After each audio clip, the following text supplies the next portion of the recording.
Oh, hi. Bonjour, monsieur. Would you like me to foretell your future? No thanks. I'm very good, and it only takes a minute. Thanks all the same, but I'm not superstitious. Besides, if it only takes a minute, that's not much of a future to look forward to. I've changed my mind. Will you tell my fortune? You're going on a long journey. My, oh my. What a surprise. Can you tell me anything I don't already know? 10 francs, please, my dear. 10 francs? That's a ripoff. Please yourself. Do you know a young woman called Nicole Collard? Yes, I do. She lives upstairs from me, in the apartment block across the street. The door isn't locked, but you'll need to give it a gentle nudge. It sticks, you see, because of the damp. The landlord said he'd fixed it before winter sets in. He's been saying that for 3 years. How does this fortune-telling routine work? If I knew that, I wouldn't be selling flowers for a living. Haven't you ever wondered why you were blessed with the gift? Well, it's a bit like satellite television, I suppose. Some of us are born with a built-in receiver dish. I just happen to be one of the lucky ones. Can you really foretell the future? Only time will tell, monsieur. The strange thing is, I can't seem to see myself in the future. Other people, I have no problem. But when I try to see what might happen to me, nothing. That must be scary. Maybe. I figure it's a kind of natural safety mechanism. Either that, or I don't have a future.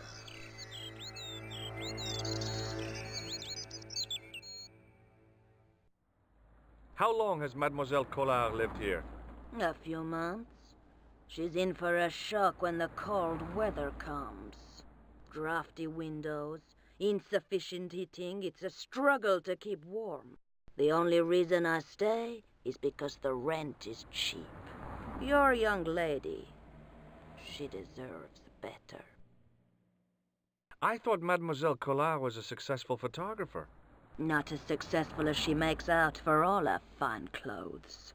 Oh, I've heard her crying herself to sleep at night. That's awful. Now don't you let on that I've told you. She's proud, that one. Too proud, if you ask me. Are the flowers for sale? Oui, monsieur. Okay. I'll take a bunch of those white ones. I wouldn't do that if I was you. No? They are lilies, monsieur. Some people associate them with death. Yikes. Well, thanks for telling me. What other flowers do you have? Dahlias? What do they signify? Insecurity. I don't want to give her the wrong idea about me.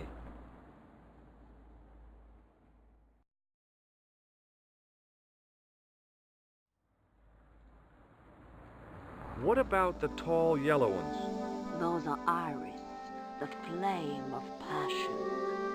And the little yellow ones? Sensuality. Well, they're no use to me. I want to make an impression, not jump down her throat.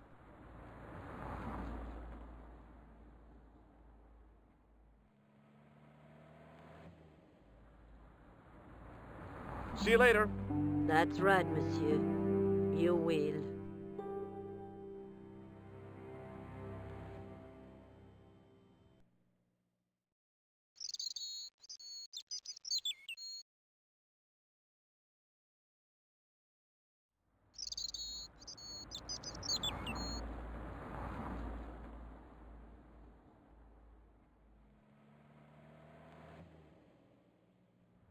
Remembering the flower seller's advice, I pushed the door gently just above the lock.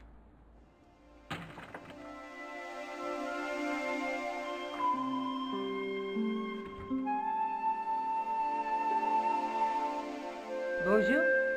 I'm glad you could make it, monsieur. Please, Call me George. Fine. I'm Nicole. Take a seat, George.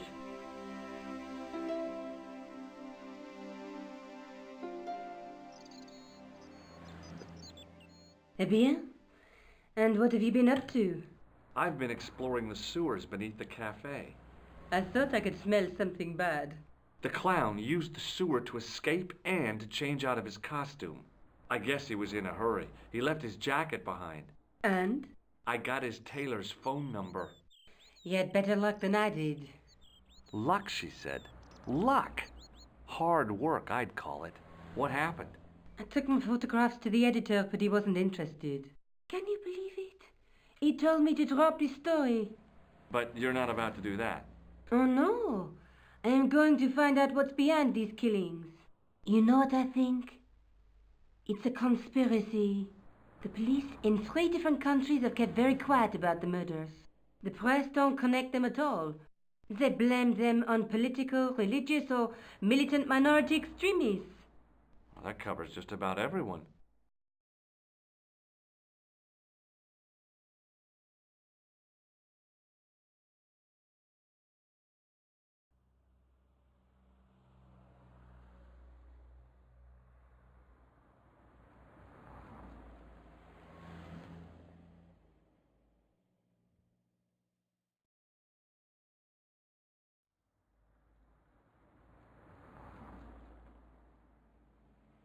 Tell me more about the clown's previous victims. The first was Onno Belota, the millionaire pharmaceutical baron. He made his money from amphetamines in the post-war slimming and diet boom. Imagine it! Millions of housewives literally speeding their butts off. Was he killed for his money? No.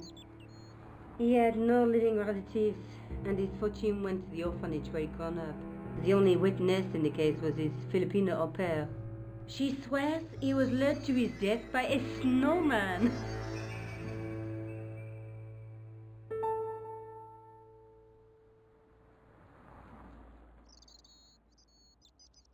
What about the clown's second victim? Yamada, the controversial Japanese green politician. He inherited his fortune from his father's electrochemical consortium. He was committed to dismantling Japan's automobile industry. I can't see him gaining much support with a loony policy like that. Yamada was a man of vision. He was years ahead of his time. If you say so. How did he die? At the hands, or should I say, flippers, of a giant emperor penguin. A snowman, a penguin, and now a clown. You know, I hate to admit it, but this is scary. And I'll tell you what, I won't be accepting any invitations to costume parties. I don't blame you for being scared. I am too. But this story could be my only chance of a big break. Or a premature death. May I use your telephone? Sure, go ahead. Thanks.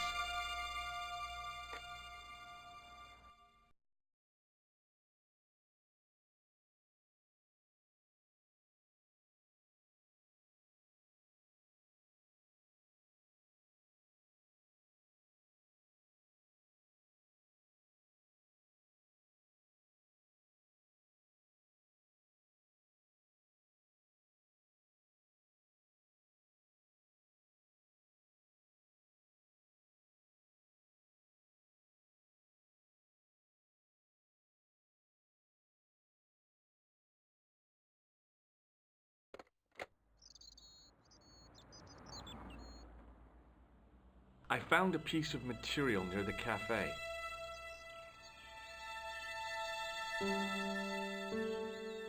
When I showed it to the concierge, he recognized it right away.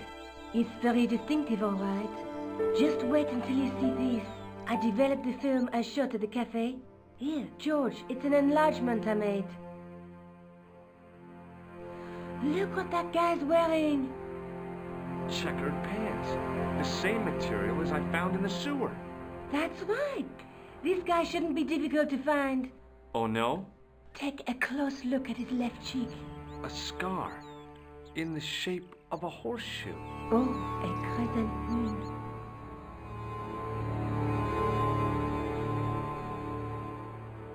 Tell me more about yourself. Oh, there is not much to tell.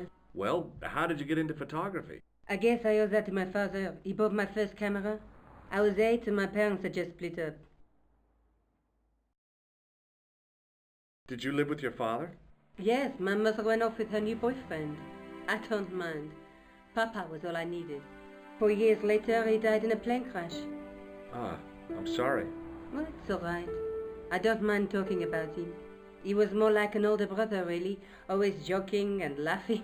Papa always wanted I should study art. That's why I went to college. Did you learn about photography at college?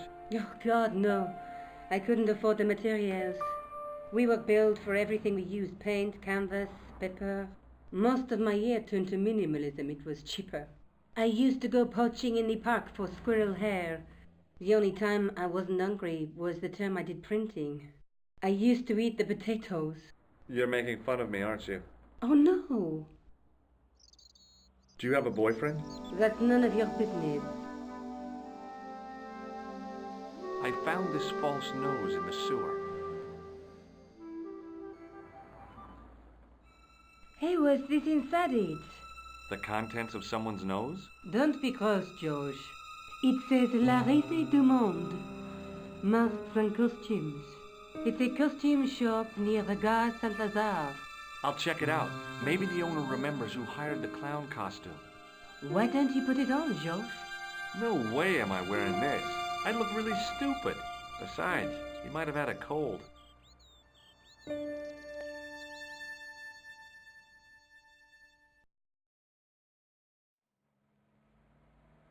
I found this tissue down the sewer. Oh, that's disgusting, George. I think the stuff on it is grease paint, like actors use. Or clowns. It's still disgusting. Get rid of it.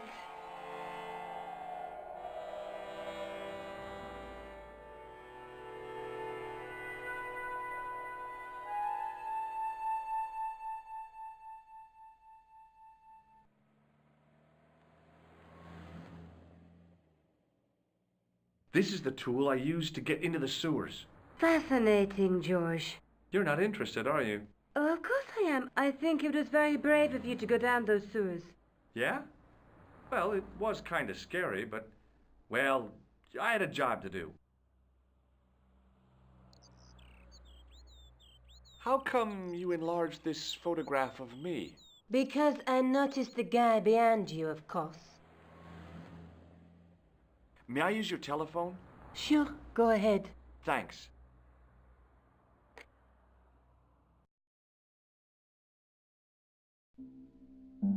Hello?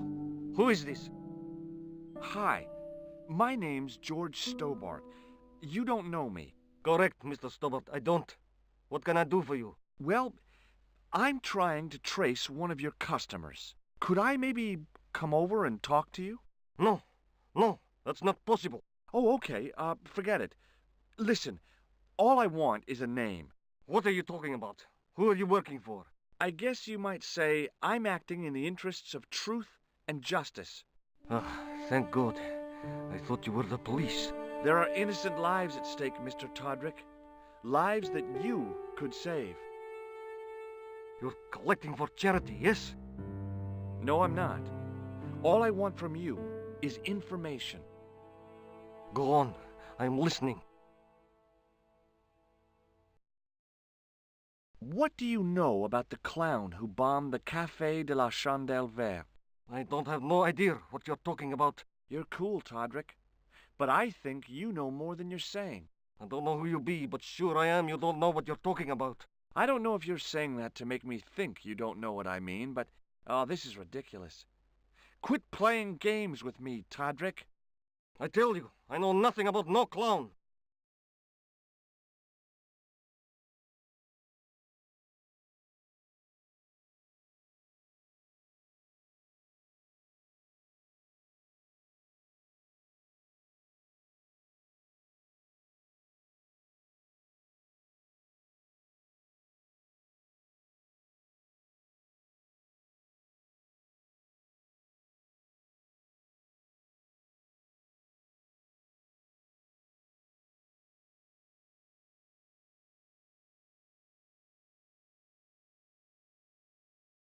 Did you know that one of your customers was a part-time clown?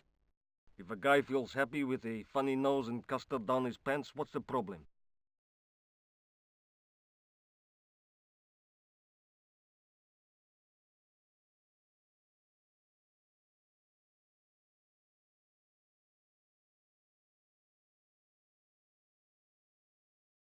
Do you know a guy called Plantar? No, I never heard of him.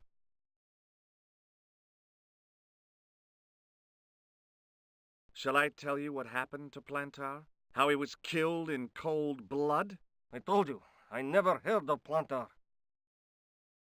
I expect Plantar's a family man, don't you? In their little apartment, Madame Plantar is cooking the supper, listening for the familiar sound of her husband's key in the door. Junior is waiting for his daddy to come home from work. He can't wait to show him the merit marks he earned in school today.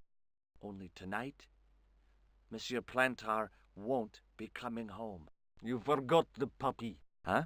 The faithful puppy dog, waiting for the sound of his master's voice. Well, maybe they don't have a dog. What do you think? I don't know Plantar. I never heard of Plantar. None of this has anything to do with me.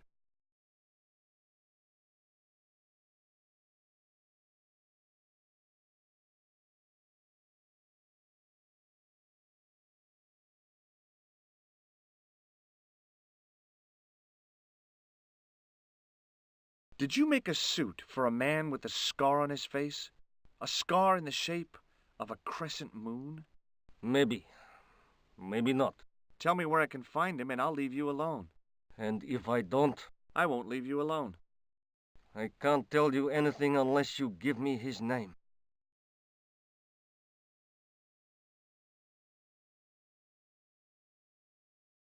Do you know where I can find the guy with the scar? I told you. Without a name, I can't help you.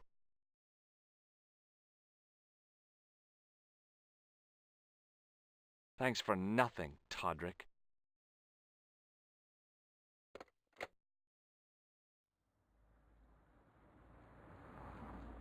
I'm going back out to search for that clown. Where? I guess I could visit the costume shop. Good idea.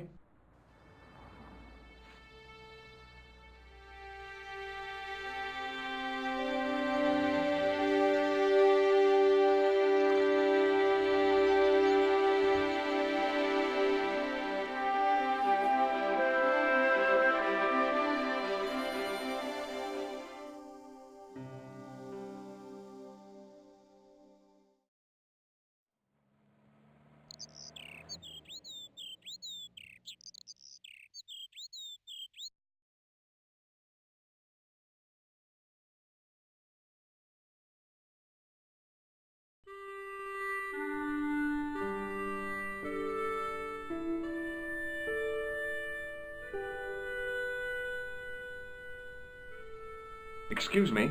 Bonjour, monsieur. Please, come in. Welcome. Leave the mundane world behind, for in these four walls, fantasy is king. I don't want a costume. Didn't you ever dress up when you were a child? Not that I remember. Incredible! You'll be telling me next that you never shared your elder sister's lingerie. I don't have a sister, and I think I'd look pretty silly in a brassiere. I just need some information. Of course. How can I help you?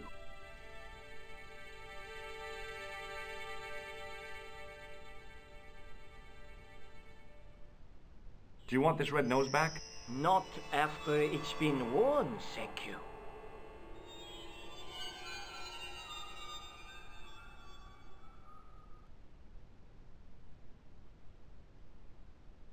I'm looking for a man who hired a clown costume from you. Oui, monsieur. I do not see how I can help. Don't you keep a record of costumes that you've rented out? Of course, monsieur, but... Well, then, I'd like to check your records. Give me the names of everyone who's rented a clown suit. Impossible. There are too many. Does this dirty tissue mean anything to you? Let me smell that.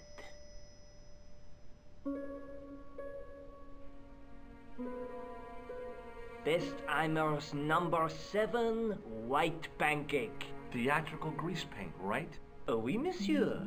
La crème de la crème of Thespian accoutrement. Have you sold any of it recently? Yes, 2 cans. The clown I'm looking for is a cold-blooded killer. Give me his name, and I'll see he's brought to justice. I'd help you if I could, but you can't expect me to remember all my customers. You see, the clown costume is our most popular line, monsieur. On average, we hire out more than 30 clown suits a week. You'll have to give me more to go by. A description, perhaps? Do you recognize this man? Ah oui, he was here this morning. He chose 2 costumes, Bozo the clown and Seamus the pixie. A pixie? Very smart. Green silk with a taffeta lining. He gave me his name as Monsieur Khan.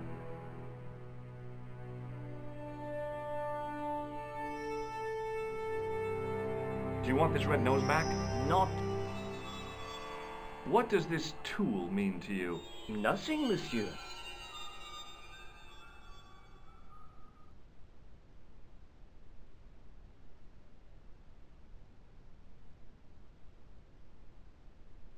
Have you heard of a man named Plantile? I do not recall anyone of that name. Thanks for your help, buddy. My pleasure, monsieur. Allow me to shake you by the hand. Huh? Well, okay.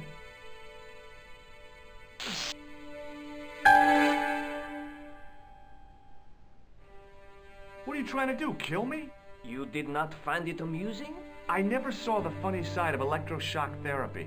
Eh bien, it is yours to keep. A gift? Do I need a license? No, but I give you a word of warning, monsieur. What? Remember to switch it off before you visit the toilet.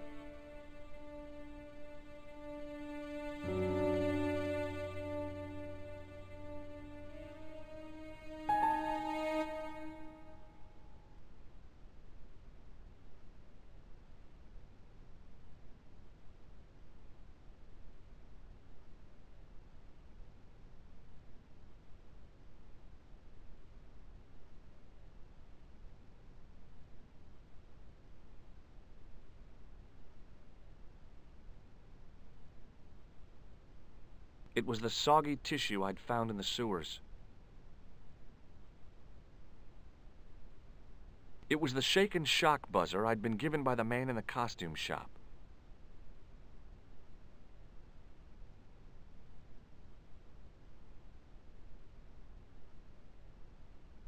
As I was about to touch the dummy, I realized it had the same color eyes as Nico. The strange thing was, I hadn't realized I'd noticed the color of Nico's eyes.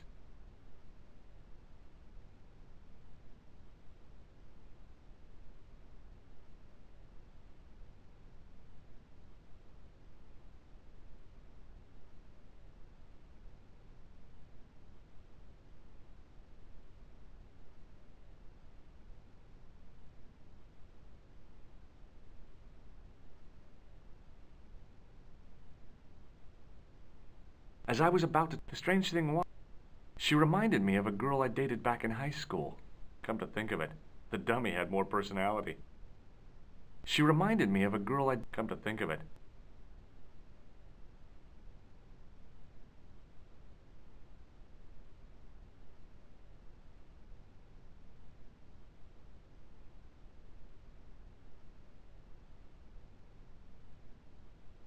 I gave the dummy Puro a tentative prod, but it didn't move.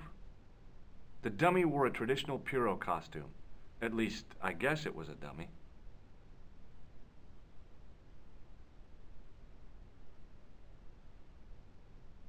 The dummy wore a... I gave the dummy Puro a tentative prod. It was an antique phonograph, the kind you have to wind by hand.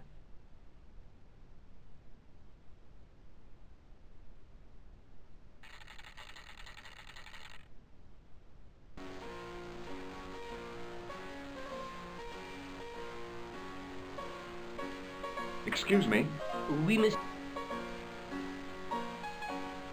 What does this to? Nothing. Do you want this buzzer back? No. About this? I have all. Are you sure? Certainement. Do you want this red note? Not Thanks for your help. my.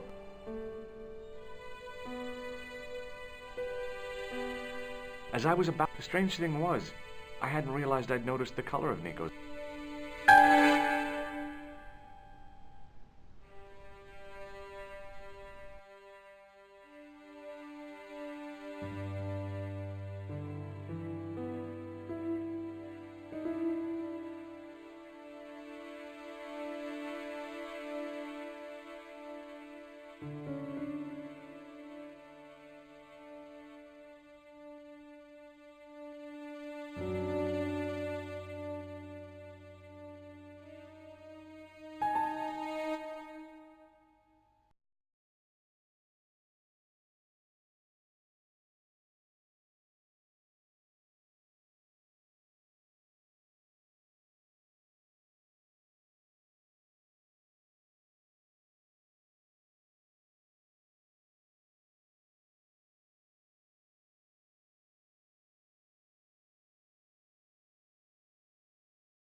The door was locked.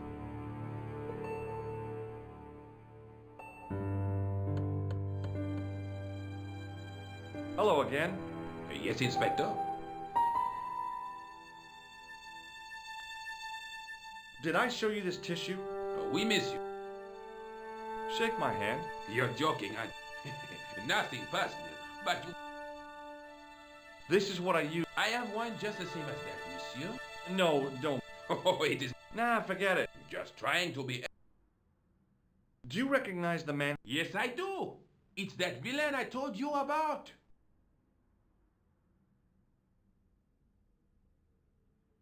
Take a look at this false nose. Aha! That looks like a clown's nose to me. Precisely. He must have dropped it in his panic. Unless he wanted you to find it. Why would he want to do that? To put you off the scent.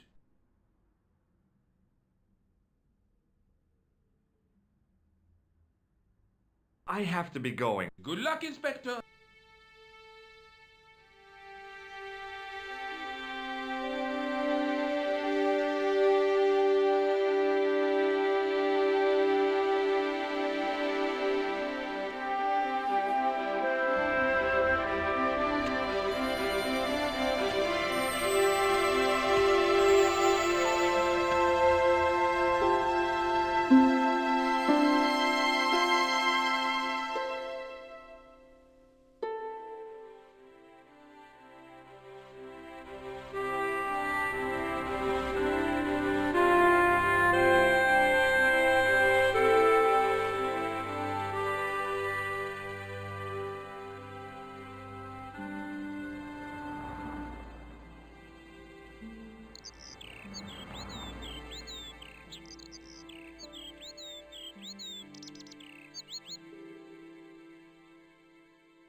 Oh, hi. Hello, my handsome friend. What can you tell me about this tissue? Nothing? Would you like to shake my hand? No, I wouldn't. I can see the future, remember? What do you make of this tool? Is it something a dentist would use?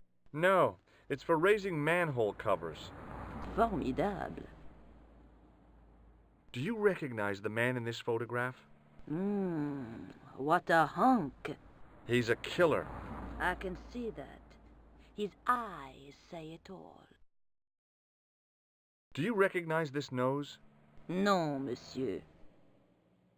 See you later. That's right, monsieur.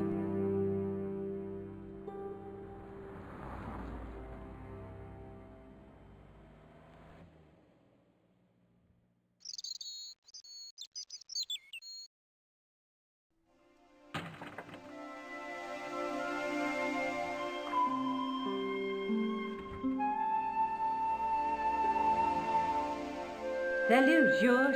What news? I've been to the costume shop.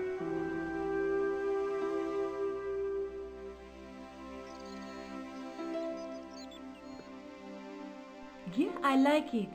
What are you supposed to be? I didn't hire a costume. These are my clothes and you know it. Did you ask about the clown? Yeah.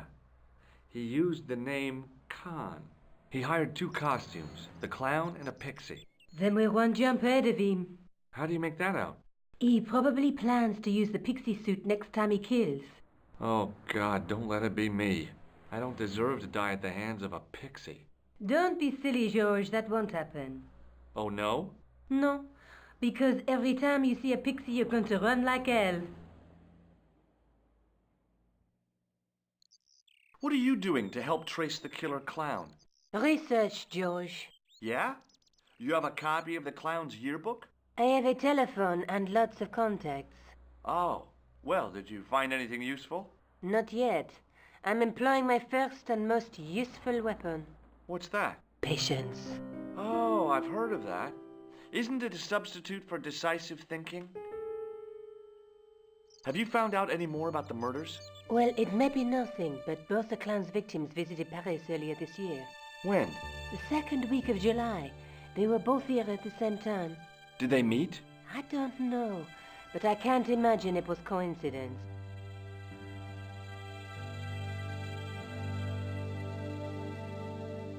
The guy at the novelty shop gave me this. What is it? A hand buzzer. You put it in your hand and give people electric shocks. Why? It's a gag, a practical joke. If you ever use it on me, I'll break your arm. Okay. I get the picture.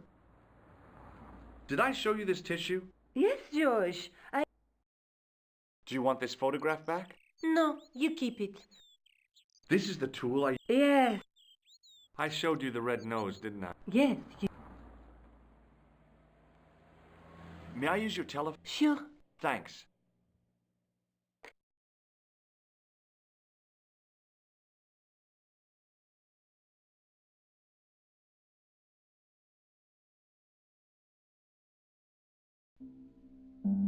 Hello?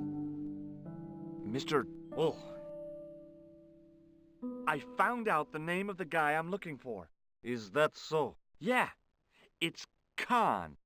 You know who I'm talking about, don't you? Yes, I delivered the suit to his hotel. The Hotel Ubu. I don't remember the room number. It was upstairs. The second room on the right-hand side of the corridor. Thanks, Todrick. That's all I wanted to know. Now I've got you, Mr. Clown. Now we're getting somewhere. Do you know the Hotel Ubu? The Ubu? Yes, I do. That's where the clown stayed. Good work, George. See you later. Where are you going now? I could go hang out at the Hotel Ubu. Watch out for Khan, George. Don't worry, I will.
Hi there, ma'am.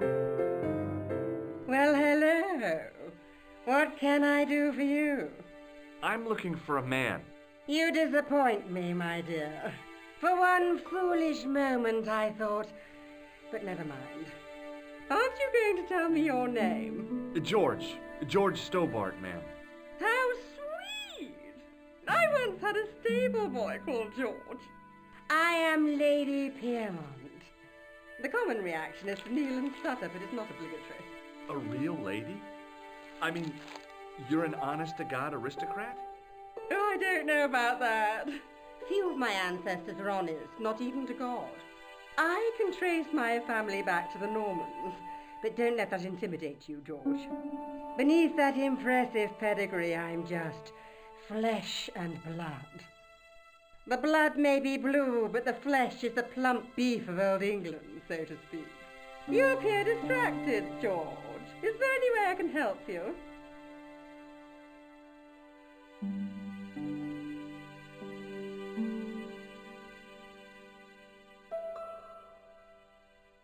Are you here in Paris on vacation? No, darling, I'm on holiday. I needed to get away after Algy's funeral. I didn't realize you were mourning the loss of a loved one. I'm not. He was my husband. I'm sorry to hear about your husband's death. You wouldn't be if you knew him, my dear. It gave me the opportunity to take a well-deserved holiday. Daphne suggested a change of scenery. Paris, she said. A wild romance is just what you need to take your mind off the inquest. Well, the closest I came to romance was being wooed by a drunken Breton chef. I must say I was disappointed with his coq au vin. Not at all what I was expecting. I was thinking of cutting my holiday short, packing my bags and heading back to Hemel Hempstead. That was until last night.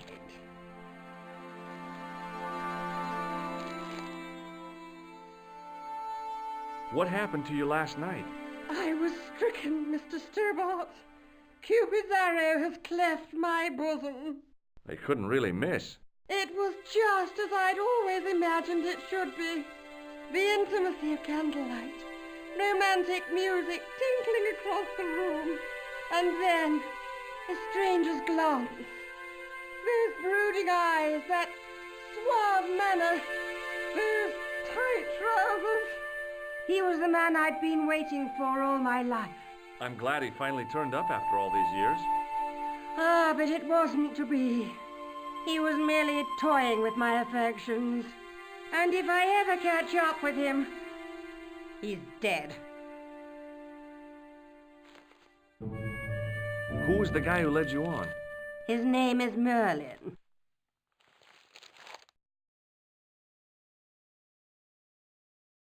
Do you recognize the man in this photograph?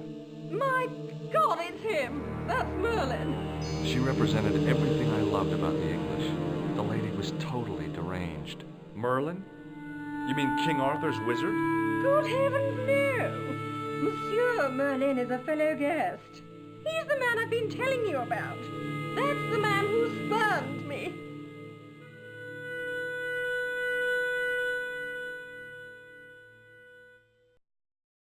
Do you know what this is? At a guess, I'd say it was a clown's nose. That's right. It was worn as a disguise by a vicious killer. Ah, Mr. Merlin, perchance. That's him.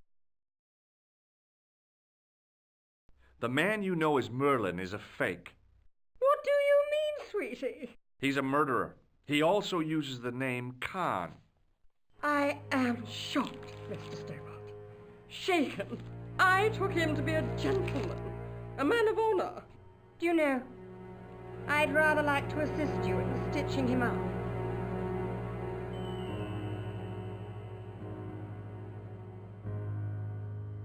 When did you last see Merlin? It was no more than an hour ago.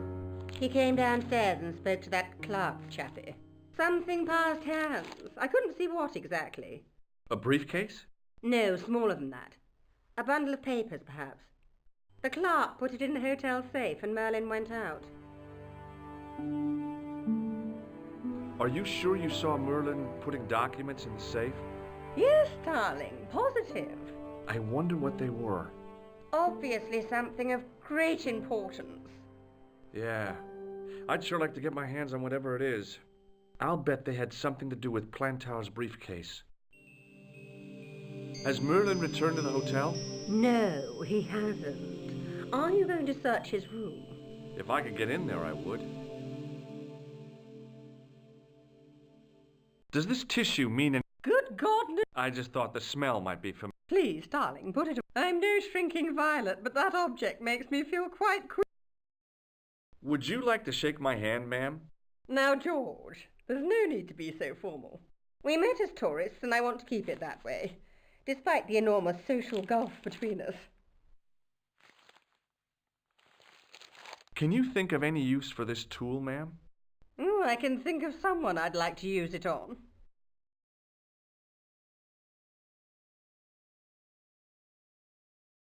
I have to go, ma'am.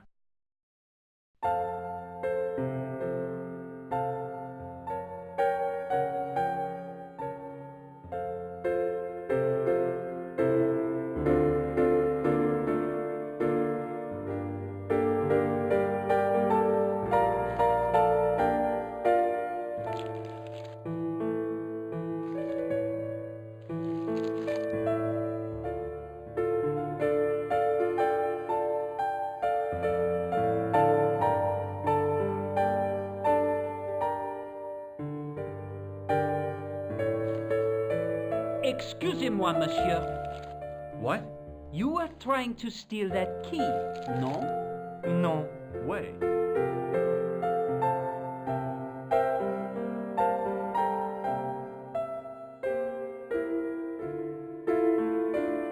I want some information. Who are you?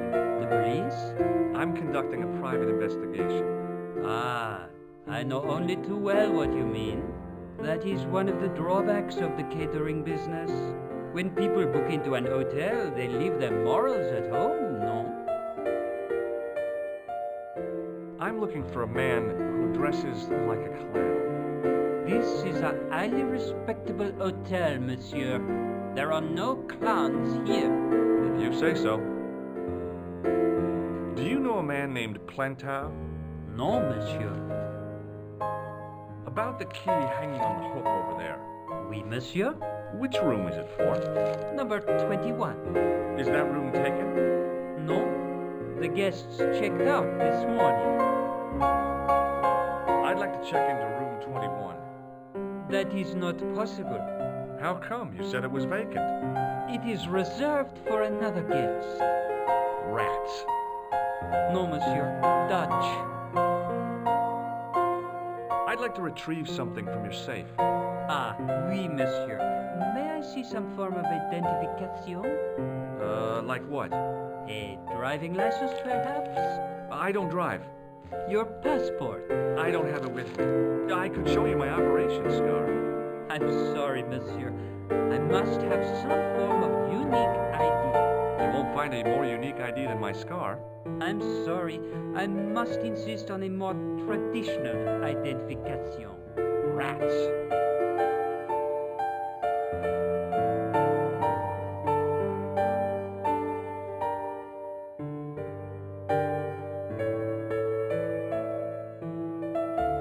Thanks for your help, buddy.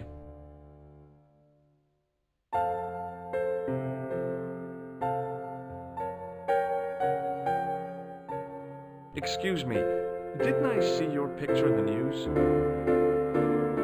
You're that Nobel Prize winner from some unpronounceable Eastern European state.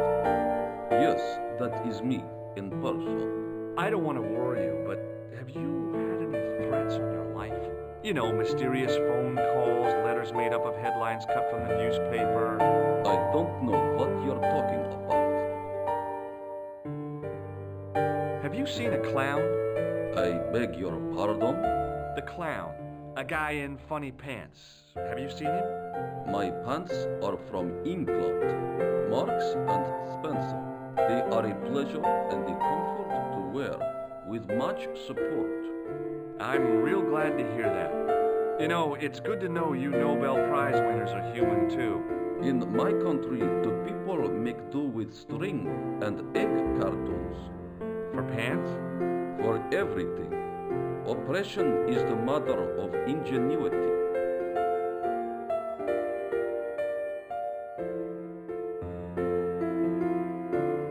Do you know a guy called Plantow? I don't know anybody in Paris. Oh, well, this guy's dead anyhow. Why do you ask me about dead men? I have seen enough of death to last me a lifetime. I'm, sure you have.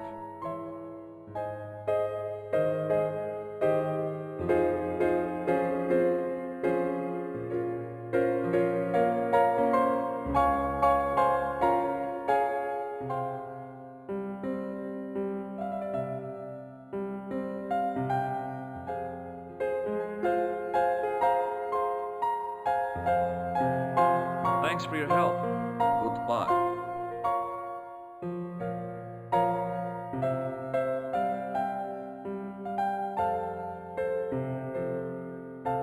Hi, ma'am. Hello, George. What can I do for you now? Would you distract the clerk while I borrow a key? Are you asking me to aid you in a criminal act, darling? Oh, no. It's the key to an empty room. And why, may I ask, do you wish to gain access to an empty room? Do you plan to squat? No, ma'am. Scouts honor? I was never in the Boy Scouts, ma'am. Oh, you should have been. What were your parents thinking of? It's a fine way for a boy to get licked into shape. Now tell me, why do you want to get into that room?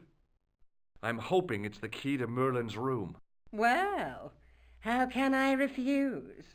I shouldn't think my feminine charms would be much use in this case, but a good dose of English arrogance might do the trick.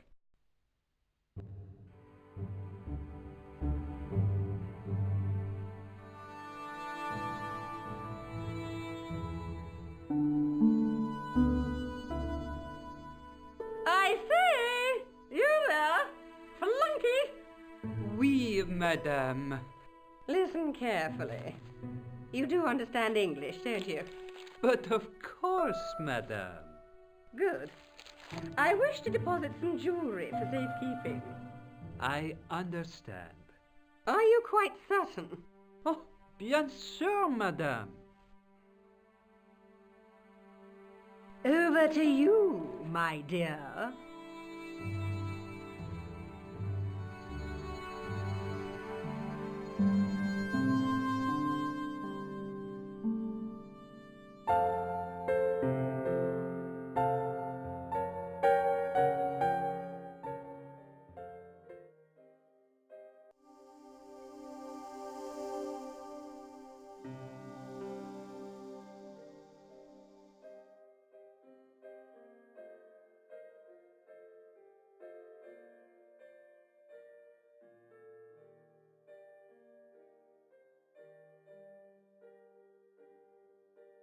The door was locked.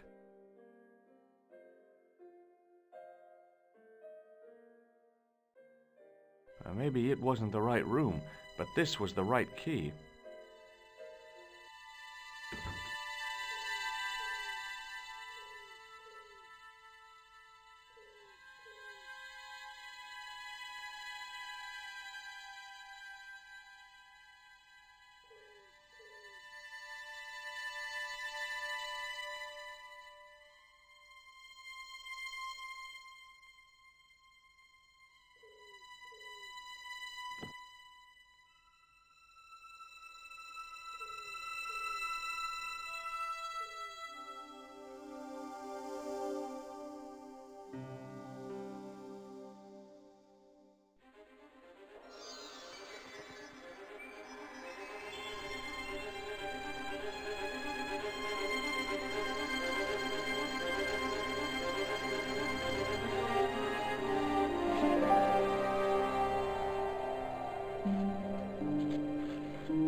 I had the kind of feeling in my stomach that would usually send me running to the bathroom.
The assassin had been too smart to leave incriminating evidence beside his bed.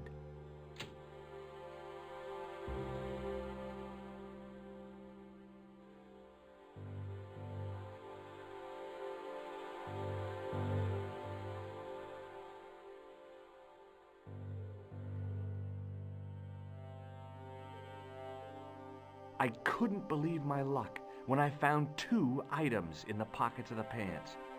The first was an ordinary matchbook. No matches, no clues. The second was a pass card which read, Thomas Merlin, Gruber Electronics Corporation.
There was no one registered under the name of...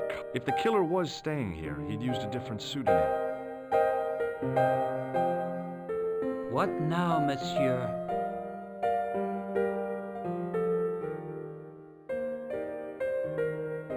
Hey, Shake my hand. I'd rather not, monsieur. I'm still sore from the shock administered by one of the guests. He was secretly concealing an electrical device in the palm of his hand. Practical jokes are so puerile, don't you think? Oh, yeah, sure.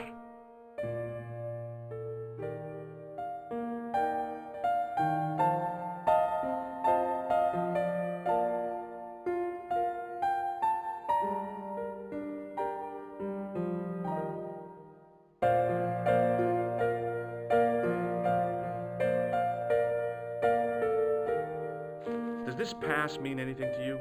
That is Monsieur Merlin's property. That's right. Merlin the murderer. I want to see what he's left in your safe.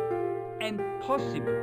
I cannot betray his confidence, no matter what you say he's done. You're making a big mistake. Maybe I can live with that. Thanks for your help, buddy.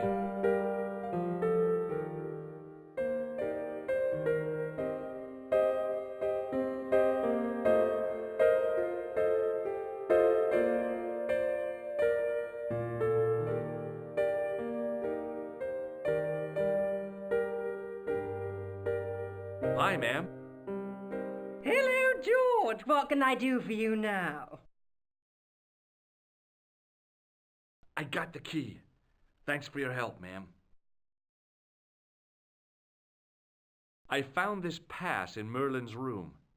So, that deceitful little man is passing himself off as an electrician, is he? Uh-huh. This guy probably has a million faces. I showed the pass to the clerk, hoping he'd give me Merlin's papers. But he wouldn't buy it. He's too scared. I'll give him something to be scared of. Follow me, George!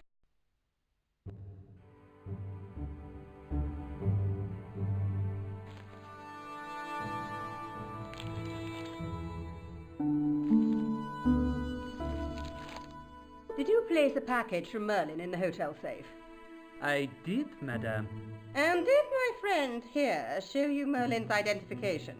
Indeed he did, but What's the problem? he isn't Merlin. A mere academic detail. Give him the package. But that is against the law. I happen to be a justice of the peace, you silly man. I am the law. If he tries anything, shoot him, George. My pleasure, Lady Piermont.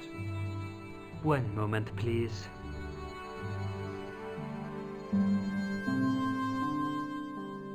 You know, I haven't enjoyed myself this much since Greenham Common. I don't know what I would have done without you, Lady Piermont. Voilà, monsieur, le manuscrit de Monsieur Merlin. Thanks. How satisfying. An Anglo-American alliance that actually worked. The clerk had given me a tightly rolled sheet of parchment. I decided not to unroll it until I was safely back in Nico's apartment.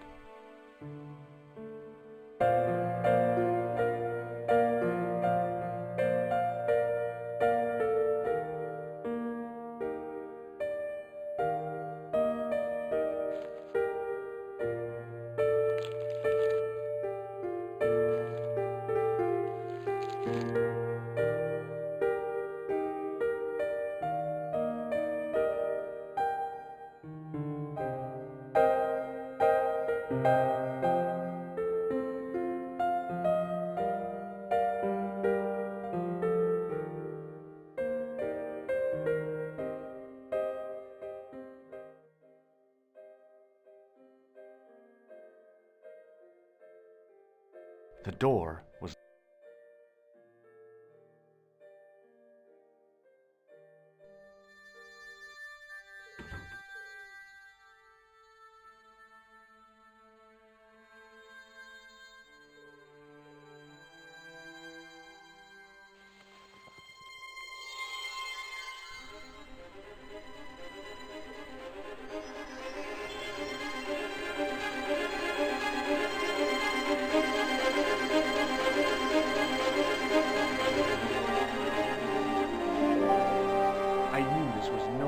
treat an ancient manuscript, but I couldn't let it fall into the hands of the goons waiting outside.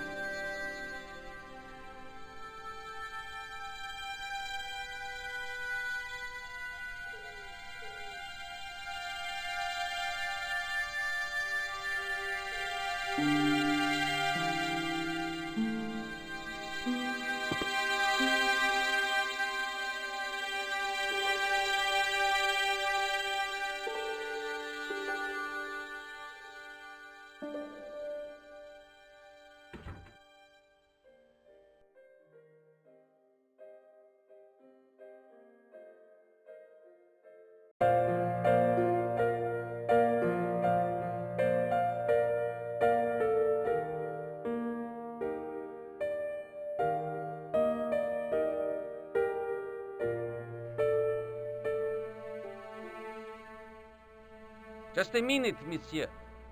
What's your problem? No problem, if you cooperate. What do you want? Just a routine security check, nothing to worry yourself about. Oh, well, all right. Search him, Flap. You bet.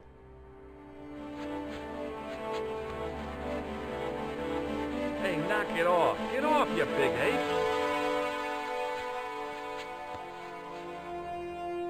Nothing, Guido. Zilch. Our apologies, monsieur. What? I had to report you to the authorities. Round here, we are the authorities. You want I should break his arms? No. Let him go, Flap.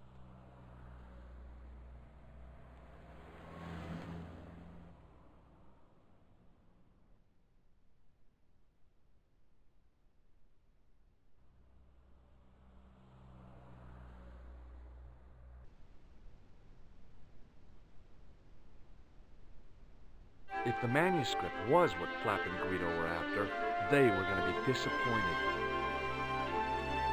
I couldn't wait to get back to Nico's apartment and check it out.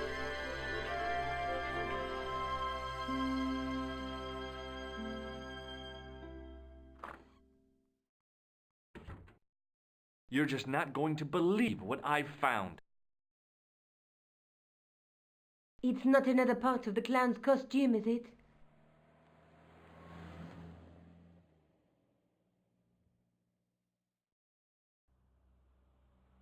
It's a medieval manuscript.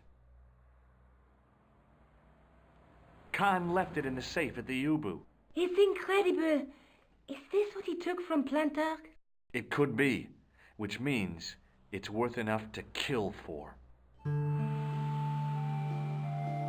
Look there, two guys on the same horse. Oh, yeah. Maybe they couldn't afford one each. What of it? Have you ever heard of the Knights Templar? Their official seal was an image of two knights sharing a horse. Whatever this manuscript means, it's connected with the Templars. How come you know about these knights? I learned about them while writing an article on the Crusades.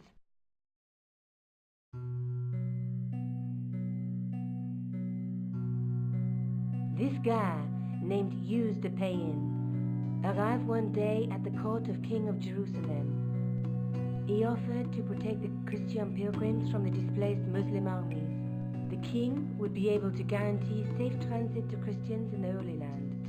Safer journeys meant more pilgrims, and pilgrims meant trade and wealth. The Templars proved invaluable to the king as a mercenary army. It was said that they never asked how many the enemy numbered, just where they were. And as the years went by, the Templars grew in wealth and numbers. They were so rich, even kings came to them for loans. But at the height of their power, they fell foul of the King of France. He rounded them up and turned them over to the Inquisition. Thousands of Templars were subject to torture and confessed to heresy. Of course, at the hands of the Inquisition, there wasn't much they wouldn't confess to. The last Grand Master Jacques de Molay was burned alive. But the treasure of the Knights Templar was never found.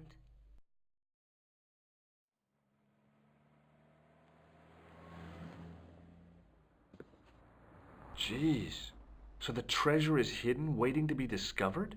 If there ever was a treasure, it's been lost for 600 years.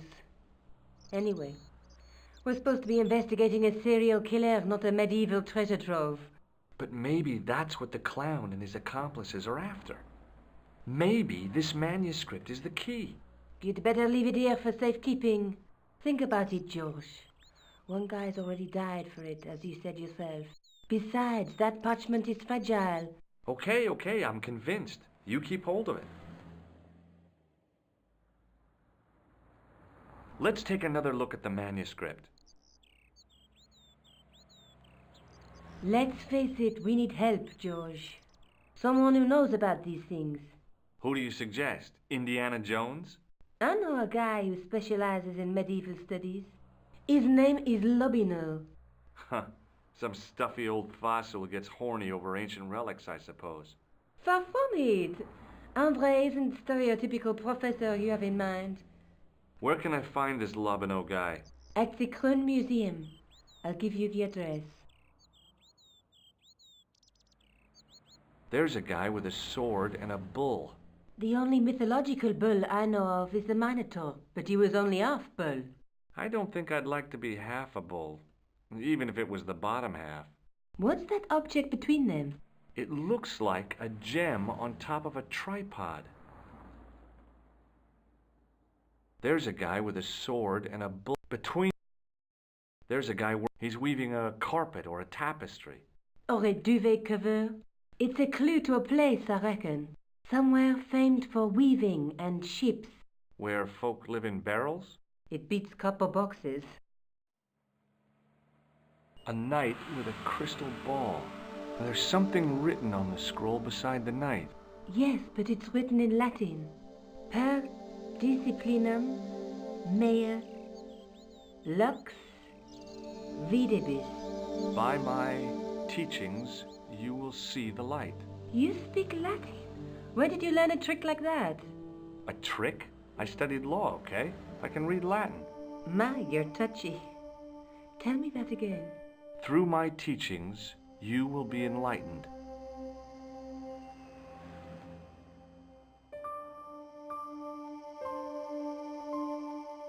There's a woman looking at her reflection in a mirror, but the reflection has 3 hideous faces. She reminds me of the wicked queen in Snow White. She was the one who said, "Mirror, mirror on the wall," wasn't she? She made me cry so much when I was a kid, Mom carried me out of the movie theater. She didn't frighten me in the least. Like I said, I was only a kid. I didn't like the crocodile in Peter Pan either.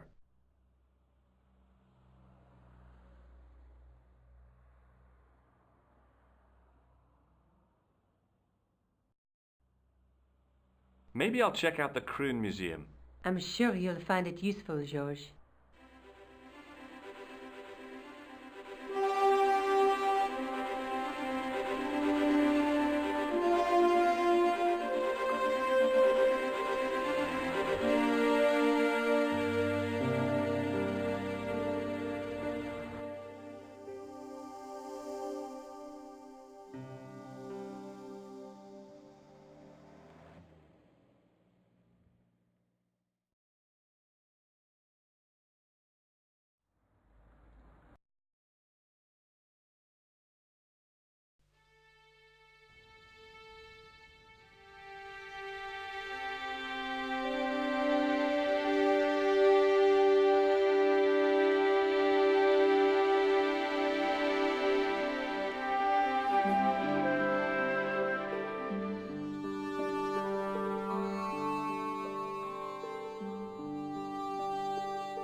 I tried to sneak my hand inside while the guard wasn't looking, but the case was locked.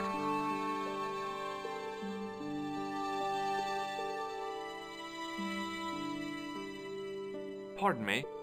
Oui, monsieur? Are you Lobino? Oh, no. Fancy you mistaking me for him. No. I am the deputy custodian. But Lobino does work here. Work? I wouldn't go so far as to call it that. He studies here most days, but as you can see for yourself, not today. What can you tell me about the collection of pottery? Those are remains of pots used by the original inhabitants of Paris. The Paris pot people. When did they move out? 15,000 years ago, monsieur. Vanished in the mists of time. Didn't even have time to pack up their pots. I thought the original inhabitants of Paris were a tribe known as the Parisi. That is right, monsieur. Renowned for their pots. You see, in those days, people didn't have much in the way of possessions. A few flints, some animal skins, maybe the odd bone or two. Naturally, when the Parisi came along with their pots, why, everybody wanted one. I guess they must have caused a kind of consumer frenzy. Ah oui, they connected the market, cleaned up.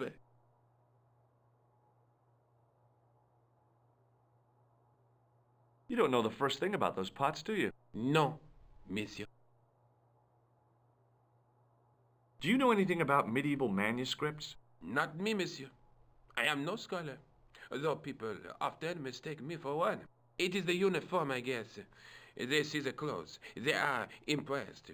And they ask you to park their cars? They ask me to park them. No. They assume I am an authority on the exhibits in my care. Whereas you know next to nothing about history. Of course not. All I am saying is, I am no scholar. Not like Monsieur Lobineau.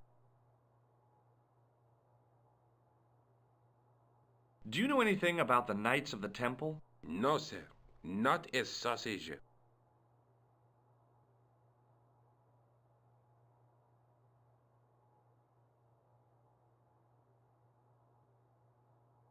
Thanks for your help.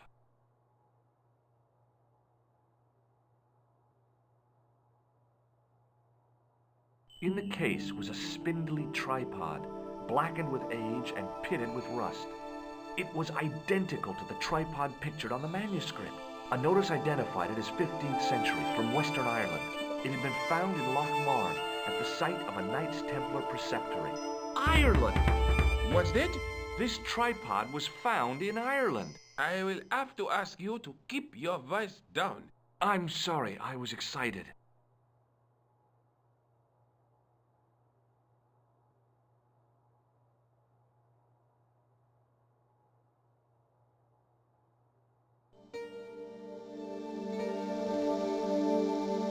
Leave it alone. That closet is over 3,000 years old. Closet? It's a sarcophagus. Touching an object is rare.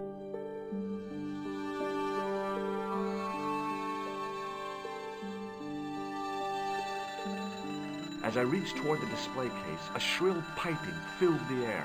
I froze, then tried to get myself together and act nonchalantly. Hey, no! No, monsieur. No. What's wrong? You must not handle the exhibit. I'm sorry.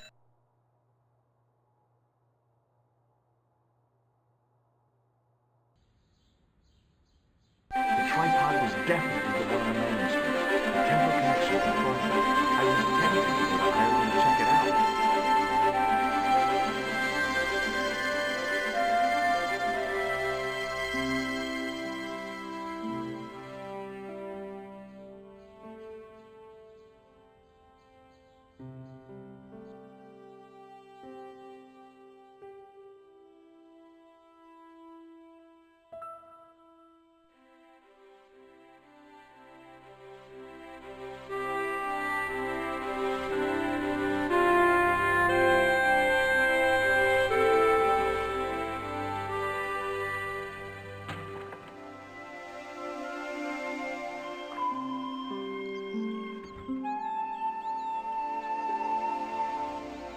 Hi, Jules.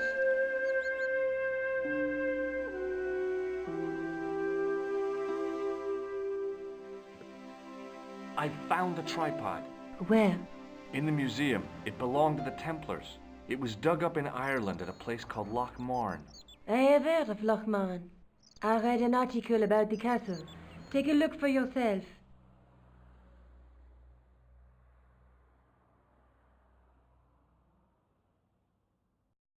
A popular gossip magazine? You read that rubbish? No, I write it.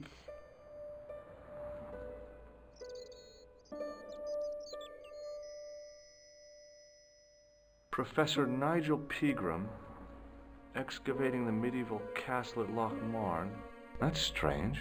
What? He resigned his chair at Durham University in order to devote his time to the excavation. Not only that, but he canceled the filming of a 4th series of his popular television program.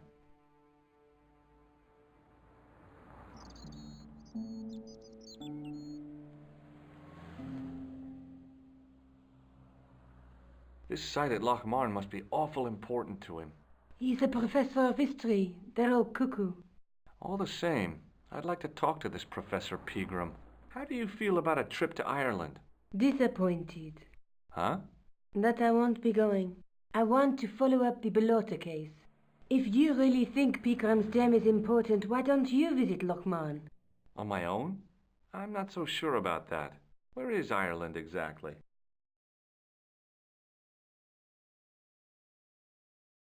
What do you know about Professor Pegram? I've seen a television program, Pegram's Past.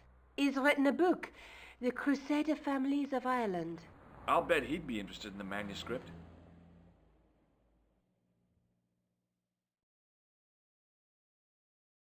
I'll see you later. Okay. Keep me informed if you find anything new.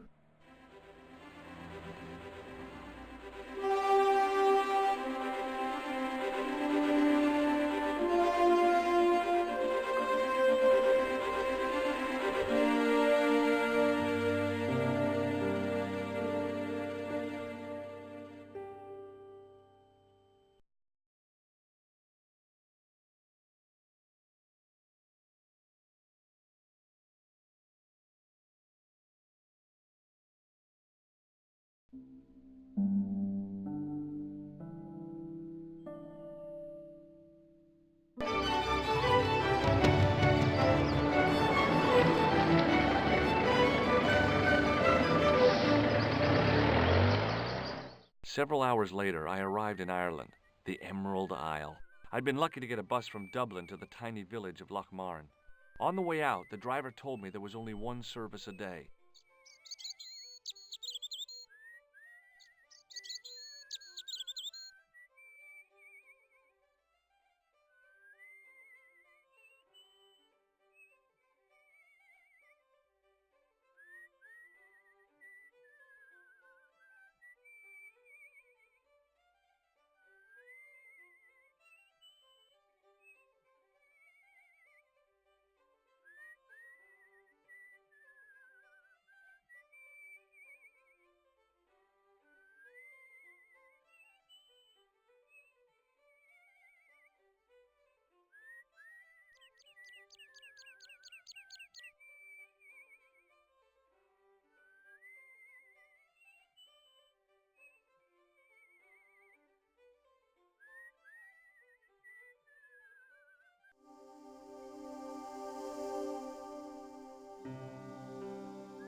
Hi there. What? What's your name, kid? Who are you calling kid? Who the hell are you? Rosso's the name. Murder's my game. Are you a detective? Let's just say I'm here to find the truth. Cool. Just like on the telly. Cut the crap and tell me your name. Liam McGuire. What are you doing hanging around the bar, McGuire? I'm on the run. From me dad. Why? Did you do something bad? I ain't done nothing, boss. You can tell me, kid. Is it your dad? Oh, sir. He drinks every last penny down his evil throat. And there's me poor old mother, bedridden and dying of presumption. I tried to buy her medicine. Chopped firewood for Father Mahoney till me fingers bled. The old skinflint cheated me too, but I took the pennies he gave me back home. Look, Ma, says I, see what your darling son has earned with his own sweat and blood, when suddenly me dad appears and grabs the loot. I'm off to Dublin heavy drinking, says he. Watch out till I get back. That's why I runned away. Something in the grin on his face told me he wasn't being strictly truthful. Compared to him, Huckleberry Finn was a candidate for Altar Boy of the Year. Do you know a man called Pegram? Can you describe him like on the telly in the cop shows? He's an English archaeologist. I know the man you mean if he's the one. Can you tell me where I'd find Pegram? No, I can't, 'cause he's not here now, but if I sees him, I'll ask him. Do you know what Pegram was doing in the castle? Digging for buried treasure. Jewels and gold and skeletons, like in the films. Do you know anything about Pegram's dig? He wouldn't let me anywhere near it. I offered to help, but he chased me off. I didn't want to see his smelly old hole anyhow. Did anyone from the village work at the dig? Pegram brought some students and bums with him. He reckoned no one in Lochmarn would know what to look for. The only local guy who worked for him was Sean Fitzgerald. What does this Fitzgerald guy look like? Big head, big ears, and face irons. What? You know, spectacles, glasses. He's blind as a bat without him. What can you tell me about the castle, McGuire? What do you want to know? Well, can I get inside? No, it's locked up. Does anyone live there? No, only... What? Oh, nothing. You know something about the castle you're not telling me, don't you? No. What is it you're covering up? Is it something you're scared of? I ain't scared of nothing. I'll give you one last chance to tell me about the castle. Oh, yeah? And what if I don't? Then I'm taking you back to school. Oh. There's a ghost. It's called the Phantom of Lochmarn. Have you seen a guy dressed as a clown? Here in Lochmarn, they all dress like clowns. The man I'm looking for is a dangerous psychotic. Jesus. It's just like that film I saw. There's this clown, see, and he's after this kid who saw him kill a guy. He tries to warn the sheriff, only no one believes him. Then, while he's in the tub, the clown cuts him up with a chainsaw. My God, that doesn't sound suitable for a kid like you. Who are you calling a kid? I'm 25. Yeah, right. You're not a day over 14. Oh no, it's 25 that I am. Married with a car and 3 kids. 10 kids if you count the wives. You're not telling me you believe in ghosts, are you? Mister, I seen it with me very own eyes. Last Tuesday night, I went up to see what that dig was about. I just reached the top of the wall when I hears this awful noise. What sort of noise? A horrible snuffling and snorting, like O'Brien's pig, only worse. It was coming from inside the castle.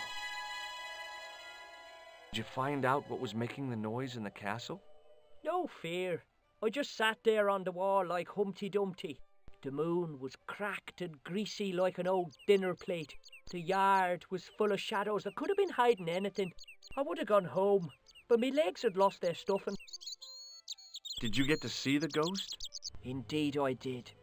And a fearsome sight it is too. I sat on my arse, waited while the moon went down. Then out it comes from the shadows, all grey and tattered and hunched over like an old bent willow. Then I hears this spluttering and splashing and horrible laughter in the dark. I was so scared.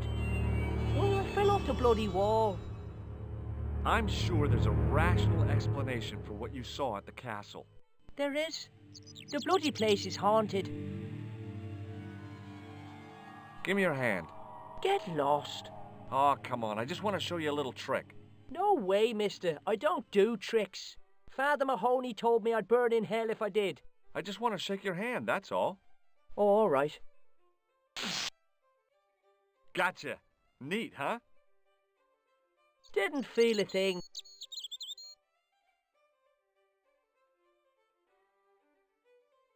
Have you ever seen this man before? What a slimy character. No, I never seed him. See you later, kid. Okay, mister.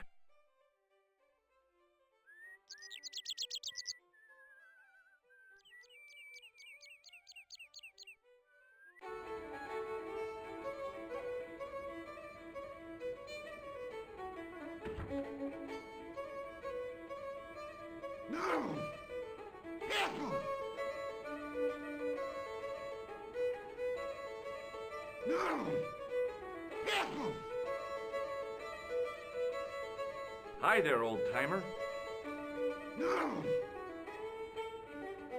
What? Nasty cold you've got there. As soon as the words left my lips, I regretted them. Is there such a thing as a cold which isn't nasty? I put the question to Father Mahoney. Father, says I, why were we born to suffer snot?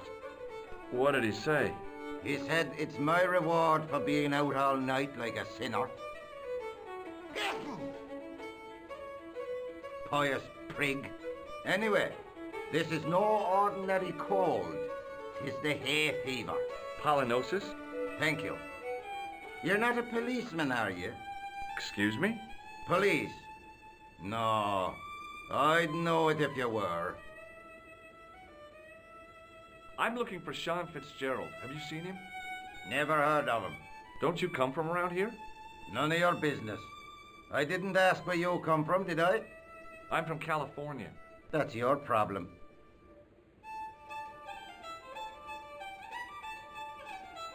Do you know Pegram, the archaeologist? That's the scrawny fellow who was poking around at the castle, isn't it? No, I don't know him. Can I buy you a beer? Very kind, I'm sure. But I don't drink the stuff Leary sells. What's wrong with it? I've seen what it can do. Can you tell me how to get into the castle? Don't even think about it, me bucko. Lochmarn Castle is haunted. That's what the kid outside told me, but I don't believe it. Then you're a fool. Ghosts don't bother me. I still want to visit that castle. You can't. It's not open to the public. There's no one around to stop me, is there? That's right. Nothing human, anyhow. Do you know where I can find Pegram? I told you, I never heard of him.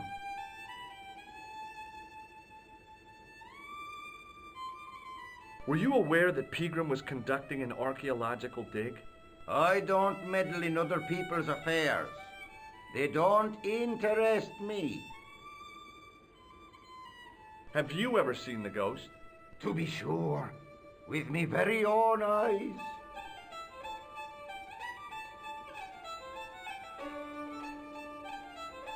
Can you describe the ghost? It was horrible. A wee stunted beast, long beak, straggly, flappy wings. Are you sure it wasn't a wild animal? A rabbit or a skunk or something? Skunk? In Lochmarn? That'll be the day. No, that was a ghost, to be sure. I think I know what you saw on the castle wall. I know what I saw. I don't think so. It was the kid, McGuire. What? He was up on the wall last Tuesday night. He thought you were the Phantom of Lochmarn. Oh!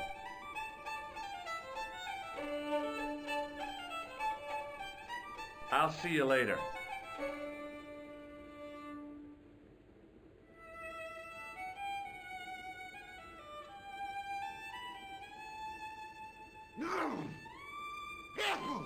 As soon as the old guy looked away, I grabbed his piece of wire.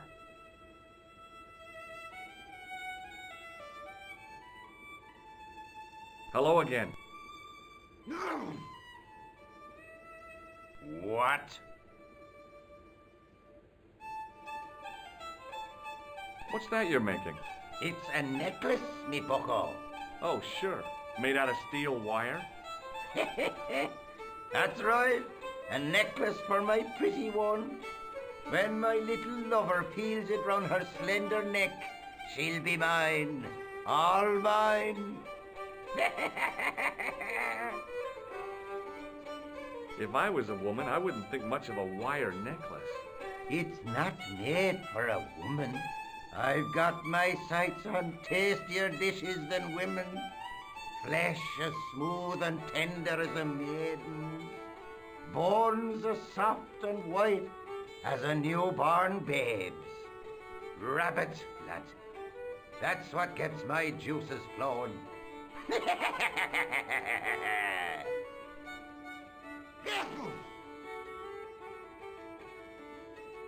Ah, so you're making snares to trap rabbits. That's right. Do you have a problem with that? Damn right I do. Isn't it painful? Only if I get me fingers caught. I'm talking about the rabbits. Do they feel much pain? You bet.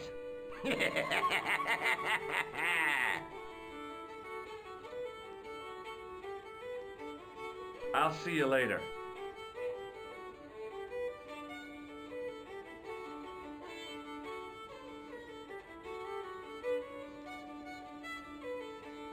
Mr. Fitzgerald?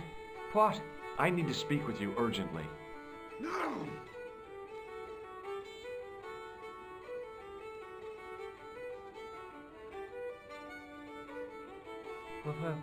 What's the problem? No! Careful! What can you tell me about the castle? There's nothing there. Just an old ruin. How old? I really couldn't tell you. Have you ever explored the castle yourself? I used to play there sometimes, when I was a kid. Then one of the little ones fell off the wall, broke his head and died. We didn't go there anymore. You haven't been up there recently? No. No! Do you know Professor Pegram?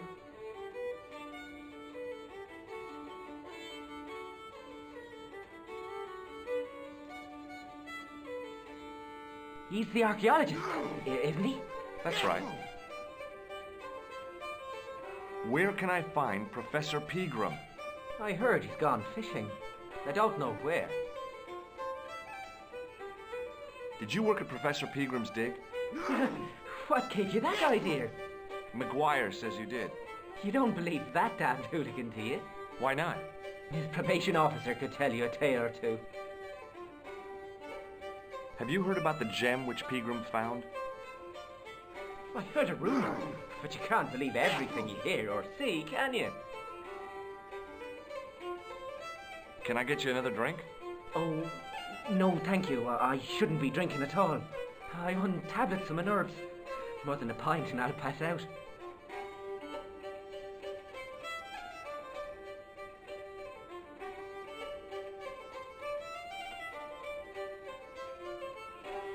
No! Careful! See you later.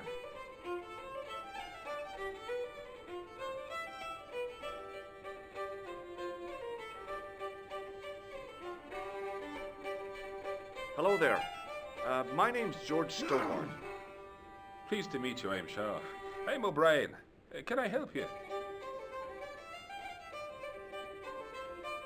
No! What can you tell me about the castle, Mr. O'Brien? It's a fine site now, isn't it? Dates back to the 10th century, you know. Most of the existing building was added much later, of course. Are the ruins open to the public? Oh no, it's much too dangerous. Anyway, there's nothing of interest remaining. Pegram thought otherwise, didn't he? Ah, but it's not difficult to get them history boys excited, is it? Give them a bone to play with, and they're happy as puppies. Was it Pegram who dug up the tripod at the castle? The same man, if he wasn't his twin brother. And can you guess what he did with the tripod? He sent it to a museum in Paris. I've seen it.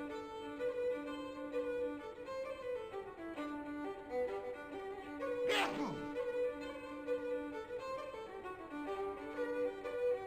How can I get into the castle? Well, those walls were built specifically to stop people getting in, Mr. Stobart. But I dare say you'll find a way, if you've the will. No! Careful! Do you know where I can find Pegram? You're too late to meet that fella. Is he dead? Not that. But he's gone from the village. A sore point with our esteemed host, I might add. Do you know where Pegram is gone? I'm sorry, but I don't. He upped anchor in the dark and shipped out before the dawn. Why did he do that? Who knows? A guilty conscience or a secret assignation. Whatever the reason, he'll not be missed in Lochmar. Maybe now the fuss about the gem has died down, we can get back to normal. What can you tell me about the gem which Pegram found? Now there's a gem which should never have been taken. A A man would have to be full of greed to covet that stone. What's your interest in the jewel? You're not a reporter, are you?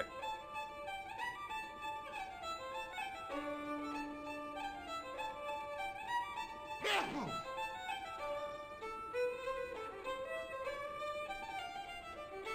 Oh no. Thank the Lord for that. Why is Peagram's departure upset the landlord? He's lost a paying guest. That's right. More than that, there's the question of an unsettled bill. Poor Michael's seen red over the business, and I don't blame him. Can you tell me more about the landlord? Mick Leary? He's what you call a would-be sophisticated. The trouble is, his idea of sophistication extends as far as putting paper in the lavatory. I never worked out why he did that. It's much too dark in there to read. That's true. Have you ever run your hand over the back of the door? The graffiti is written in Braille.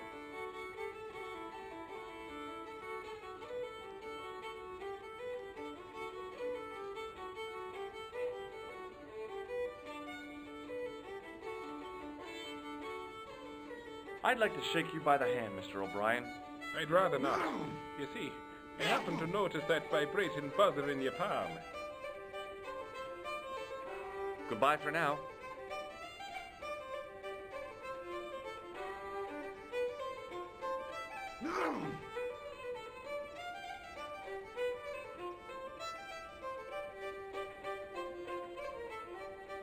The man's arm...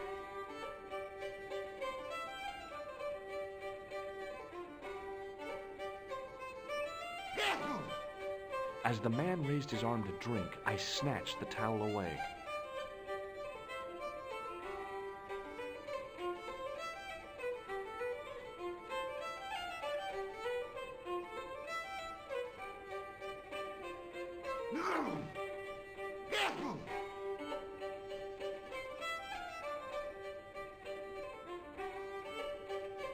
Hello.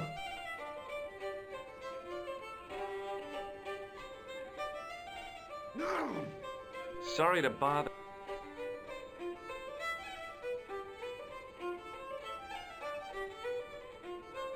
Hi, my name's Stobart, George Stobart. Hello there, mister. What can I do for you? Can you tell me anything about the castle on the hill? Oh, I don't know much about anything. You should ask Mr. O'Brien here.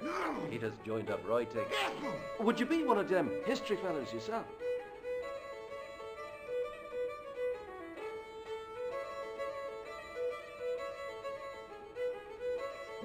That's right, Professor Stobart, Miskatonic University. You're an archaeologist, and you're asking us about the castle. Excuse me, Mr. O'Brien. The gentleman was talking to me. How come you didn't leave with the others? I didn't know they'd gone. Oh, yes. Packed their spades and shovels and away they went. Seems I missed all the excitement. What excitement? Professor Peagram's discovery. Haven't you heard? No. Do you know anything about Peagram's excavation? Only that he didn't have the right tools for the job. What he needed was shovels and a JCB. Peagram was digging for historical remains, not coal. Is that a fact? What the hell for? It's the science of archaeology, Pat. Understanding how people used to live by what they've left behind. One day archaeologists might be digging up our remains. Imagine that, Mr. O'Brien. I wonder what they'll find. Well, it won't be arrowheads and beakers. Fast food cartons and flavored condoms, more likely.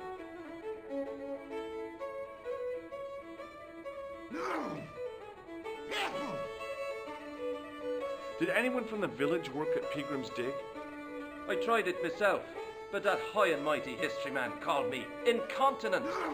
What a nerve. Hadn't I dug more holes than the rest of them put together?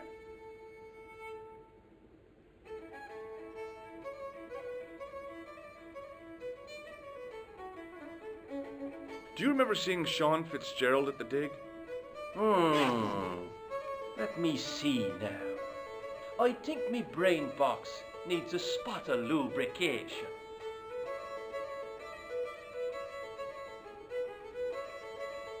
Can I buy you a drink? You most certainly can. Give me a drink for my friend here. Who, Doyle? Has he conned you into buying for him? Shame on you, Patrick. Same again. Just a point this time, Michael. 1 point of brown coming up.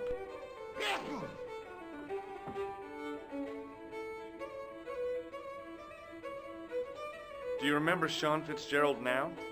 I can picture the scene as if it was only last week. Come to think of it, it was only last week. Fitzgerald was there all right. Him, a bunch of students. He was speaking with the boss man. Is it true that Pegram found a valuable gem? What? First I heard of it. Where have you been, Pat? For that gem is the talk of every town from Lochmarn to Ballydoon. Nobody told me. The lucky sod. So that's why he scampered.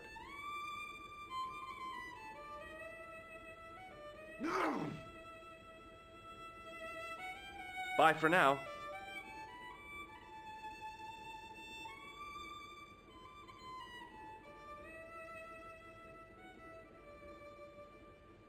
Hello.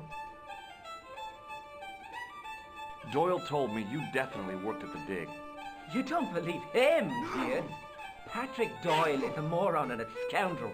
Even so, he saw you talking to Pegram. You can't prove that, mister. See you later.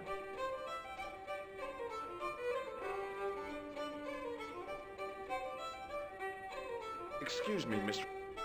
Hello there. Oh.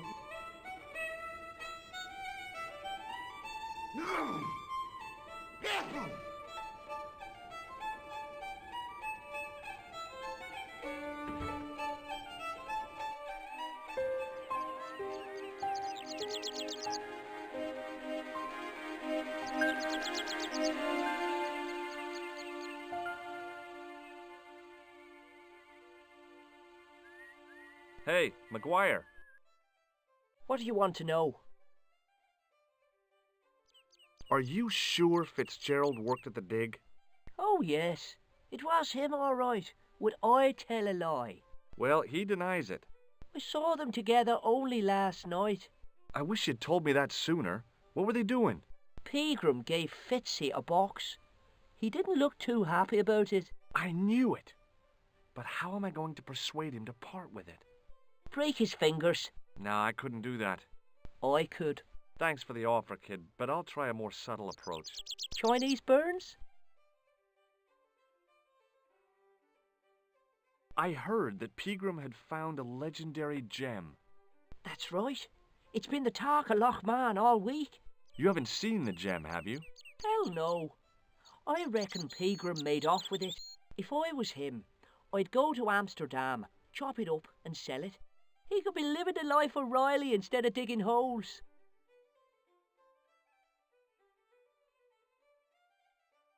Do you know where I could find Fitzgerald? He's inside, but you won't get no sense out of him. How come? Is he drunk? He's like a frightened rabbit. A real bag of nerves. Why, the fella's scared of his own shadow. What's Fitzgerald scared of? Everything and everyone. So I shouldn't have any trouble getting him to talk. He's a pushover, but don't scare him too much. Try the soft touch. Butter him up a bit.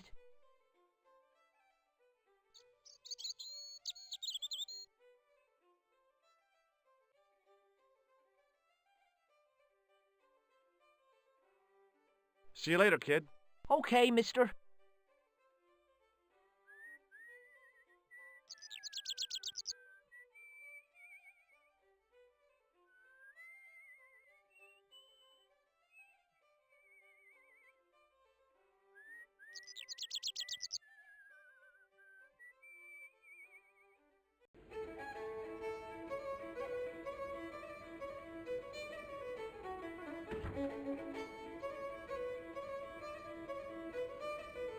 Hello. McGuire says he saw you working at the dig. What's more, he saw you talking with Pegram.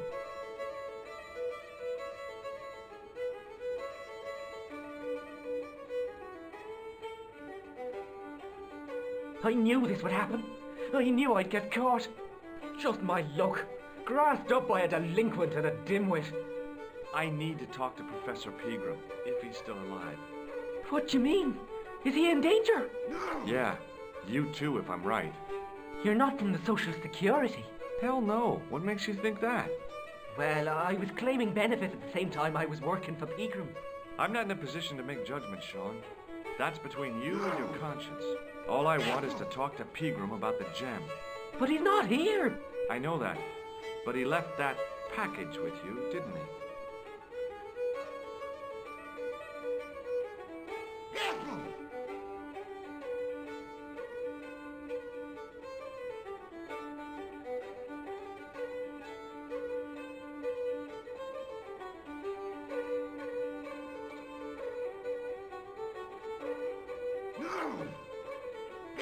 What did Pegram find at the castle?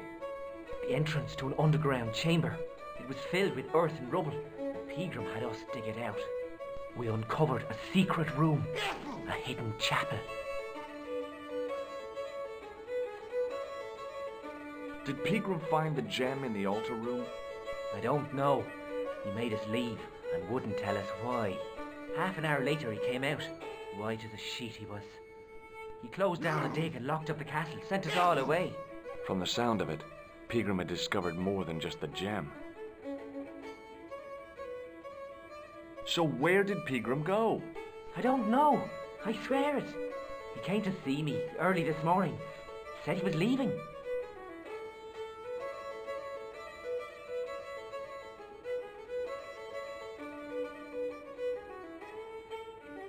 He asked me to give this package to a guy called Marquet. Show me what's in the package, Sean. I can't do that. Why not? I promised the professor. So what? You didn't have any qualms about your benefit scam. So where's the harm in taking a peek inside Pegram's package? You don't know these people. I can't. I don't dare.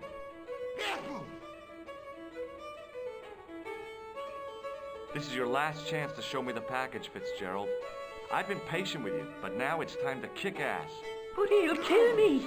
Who will? The man from Paris. Jack Marquet. Pegram told me if I gave him the package unopened, I'd hear no more about it. But if I double-crossed Marquet, I'd be dead.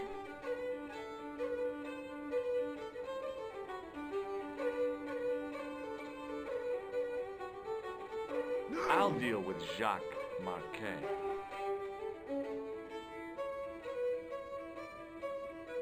Give the package to me. No. Why should I trust you? I don't know who to trust anymore. I wish I'd never even heard of the Lochmarn gem.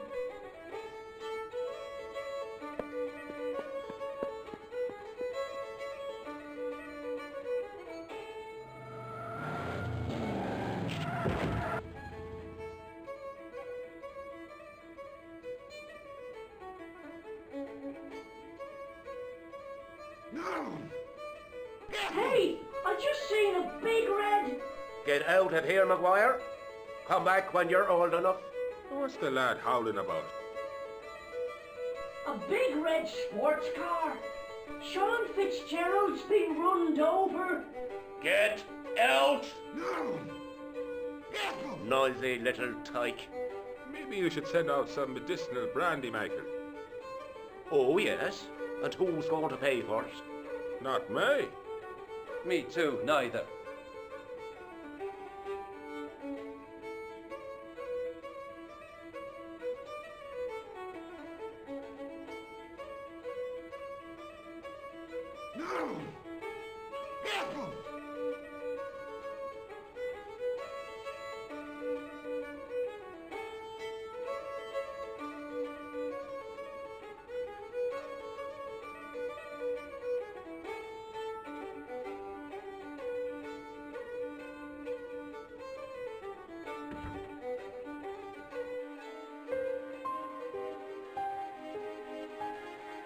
I was telling the truth about Fitzy, mister.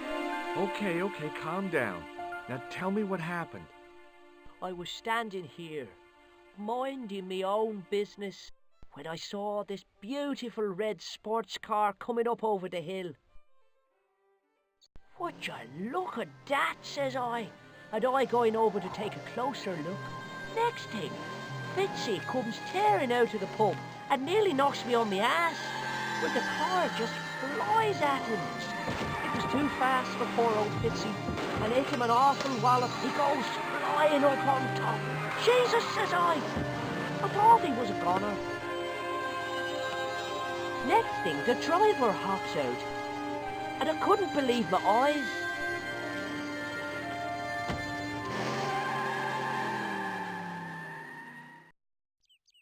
He was dressed like a bloody pixie.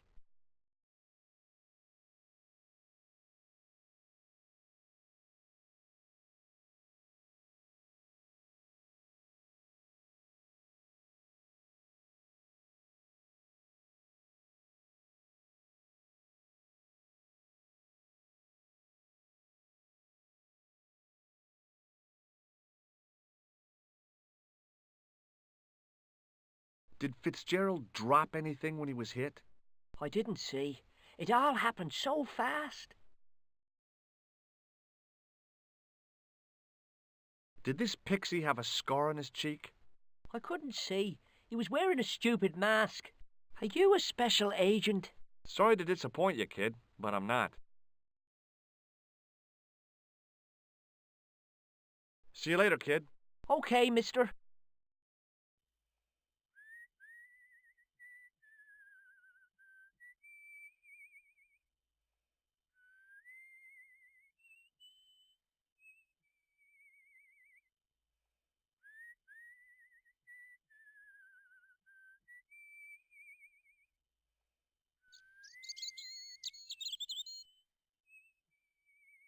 I pushed the switch down, but in doing so it snapped off in my hand.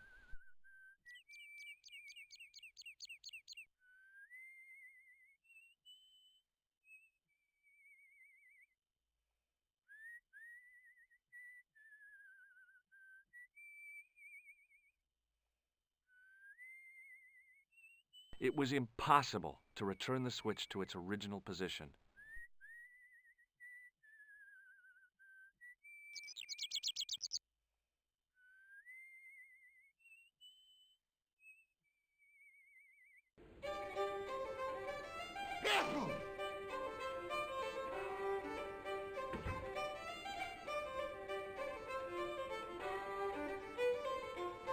Top of the morning to you. I beg your pardon? Well, that's what you Irish say, isn't it? Do you want something? Or are you just flaunting your xenophobia? Well, I was trying to be sociable. Is it a room you're after? No, thank you. I don't plan to stay too long. Who does? Most folk take one look at Lochmarden and jump back on the bus. Do you know Sean Fitzgerald very well? I know him enough not to sell him more than 2 pints. He's like a kid when he gets a few beers inside him. Oh, I'm not surprised. He's on medication for his nerves. There's nothing wrong with his nerves. He's just screwy. Do you know a man called Pegram? Indeed I do. Are you a friend of his, by any chance?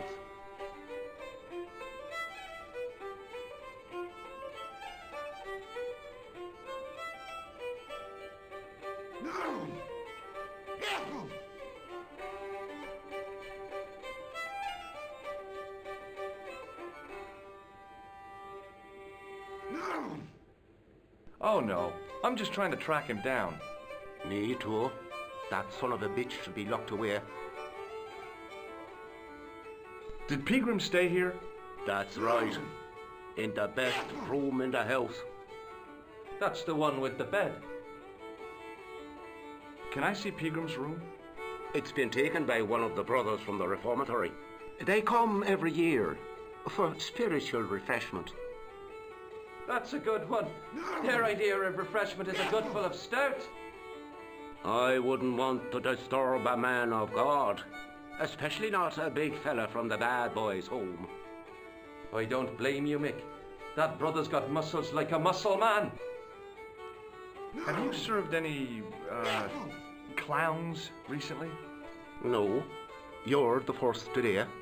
Seriously, I'm looking for a man dressed in a clown costume. Would he be having a little white dog with a black patch over the eye? I shouldn't think so. What can you tell me about the castle? You're the second person to ask me that today. I don't know anything about the castle. It's only an old ruin anyway. Who else was asking about the castle? He said he was a reporter. He was asking about the little people. I could have told him a tale or two about the little people. He might have paid me to hear what he wanted me to say.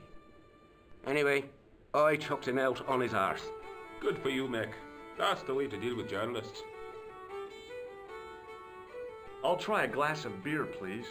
Is this your first pint of real ale? Well, I guess so. What's real ale, anyhow? Beer that's brewed from natural ingredients to traditional methods. It shouldn't be kept under pressure or refrigerated. And finally, it should have a good body and distinctive character. In other words, it's flat and warm with bits in, and it makes you fall over. I'm sorry, but the pump appears to be broken. I can fix it for you. I don't think so. This is a job for a professional electrician.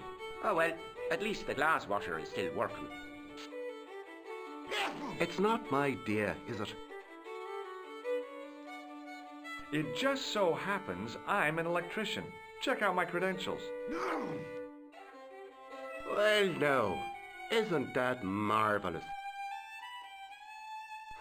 Here's a house bedeviled with faulty wiring of a wayward nature. Here's you, an electric man, with a little plastic card to prove it. I still want to see what you can do before I let you touch me beer pumps. You can make a start on the glass washer.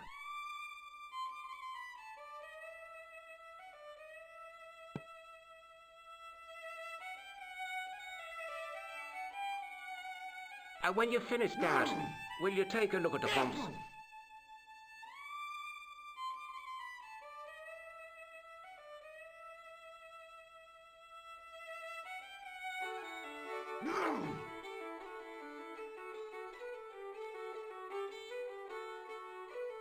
I used all my knowledge of electrical engineering to examine the plug. Seemed fine to me.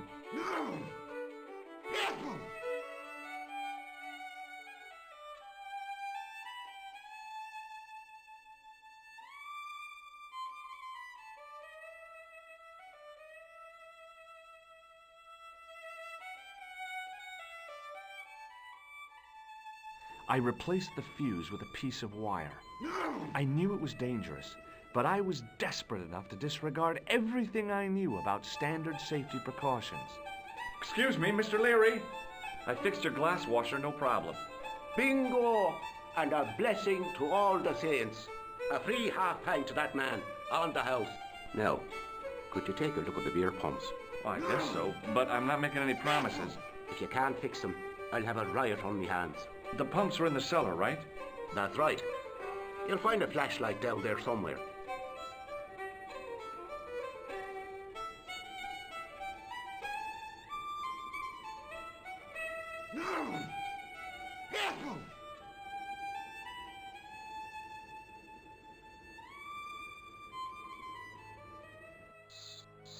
What a dumb place to store a flashlight. A dark cellar. The only way I was going to find anything down there was to feel around.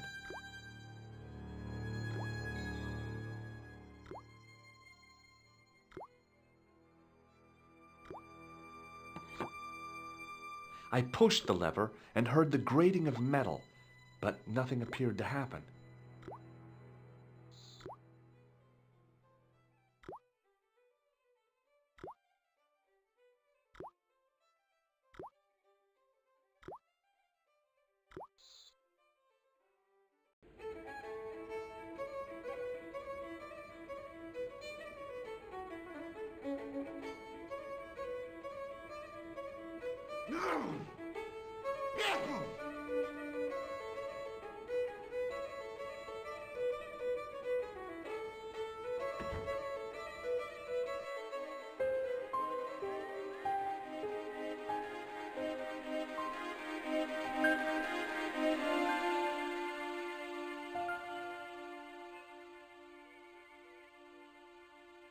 I took hold of the grating and pulled hard, but it didn't move.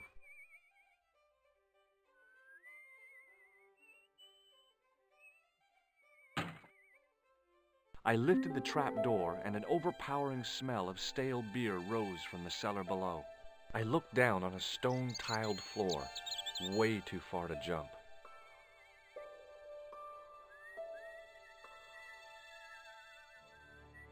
Excuse me. There was a nasty feeling in my guts I usually associated with light opera. It was Khan. What's the problem? Did you see what happened here a few minutes ago? What was that? A man was involved in an unfortunate accident. I didn't see anything. What about the boy? He doesn't know anything either. The kid, well, you know how it is in these rural communities. Not enough genes to go round. I prayed McGuire had the sense to keep his mouth shut. Was the guy hurt bad? He's been taken care of, but he thinks he dropped a small parcel. You didn't happen to find it, did you? If I had, I would have taken it to the police. Of course. Thank you.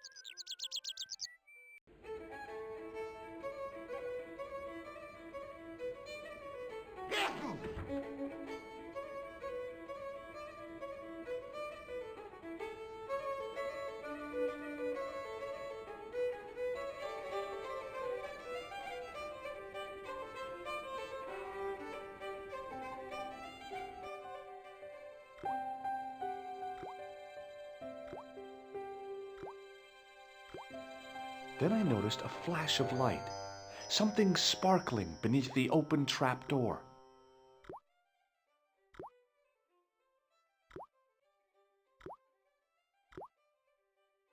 It was Peagram's gem, all right.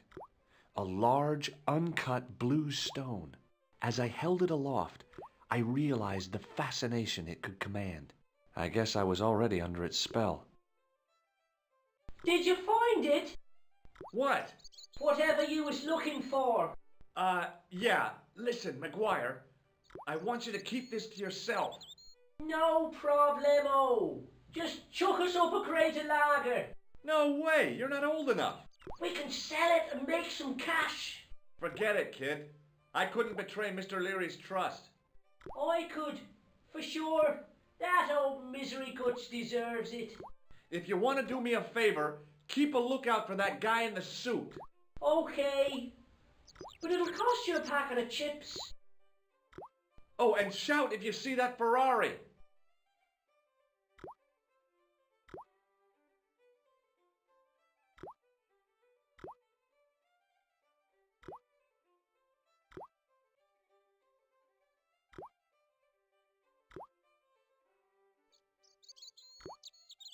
The slow drip of water barely dampened the towel.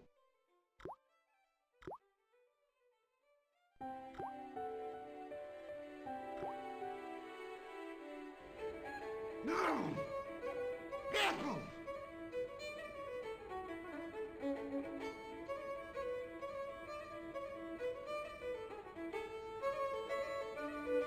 No!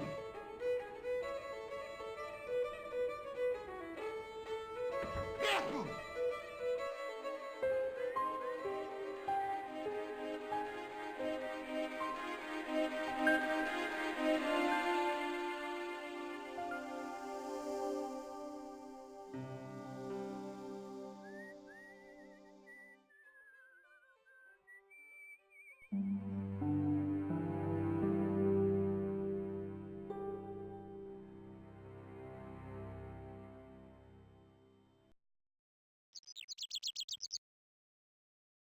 Hi.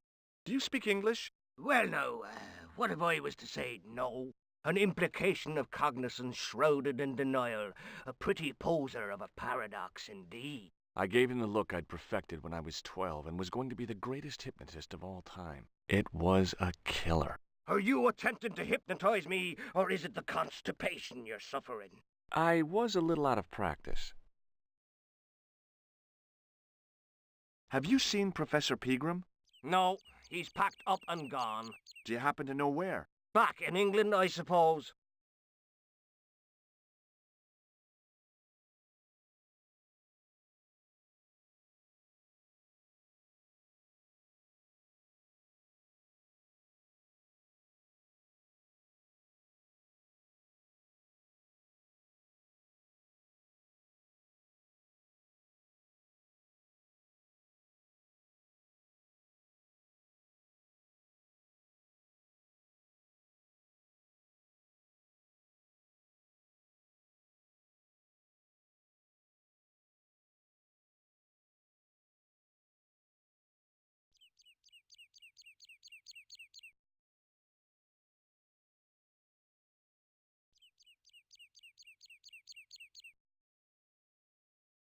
Do you think Pegram's disappearance is due to the curse? Look at the facts. He dug up the gem, he disappeared, bingo! It doesn't take a degree in mathematics to work that one out, does it?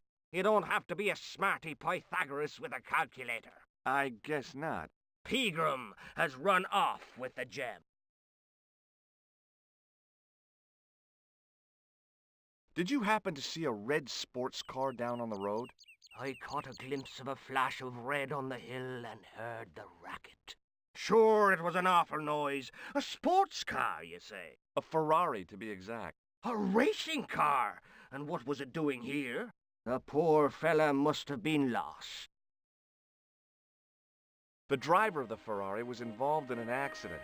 Is that so? Yeah. He knocked somebody down outside the bar. What an idiot! How could a thing like that happen? He was traveling too fast. So fast, he ran right under the car? I mean, the car was traveling too fast. But you'd have thought the idiot could have heard it coming. Maybe you know the guy who was hit by the Ferrari. His name is Sean Fitzgerald. Oh, I know him all right. That's me nephew, the idiot responsible for the stacking of my hay cart. Was he killed by the car? Oh, no, but he has been abducted. Well, that's a relief now. Aren't you going to look for your nephew? What for? From what you say, it's too late. Well, you could report the matter to the police. Better not. Besides, what could they do? Well, they could mount a search. They have only the one bicycle between them. In a question of superior acceleration, I put me money on the Ferrari.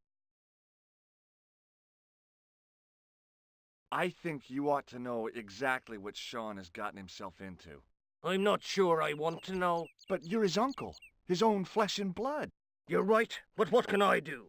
If I'm not here to guard it, some idiot might try to climb the haystack. What a moral dilemma. Stay here and guard this potentially lethal agricultural construction, or to go off in search of the prodigal nephew, the very man responsible for said hazard? It'll need some thinking about. Why, there's no problem. You're right. Why didn't I think of it before? We'll demolish the haystack. Good book? A book? It's a passport to a world of fantasy and imagination. Yeah, what's the title? Creative Shelving for Beginners, the 1978 edition. What's so cool about home improvement? There's nothing like it. The resinous autumnal aroma of seasoned wood, the rhythmic rasp of the blade. Ah, no wonder our Lord came to earth as the son of a humble carpenter. I bet he was a wizard with a chisel and a length or two before. Surely the portrayal of Christ's adoptive family as humble artisans is a symbolic metaphor. I don't know about that, but I know they were carpenters. Haven't you read the book? Well, no. But I have seen The Greatest Story Ever Told, and I don't recall Jesus putting up any shelves. What can you tell me about the castle? Not much, I'm sorry to say.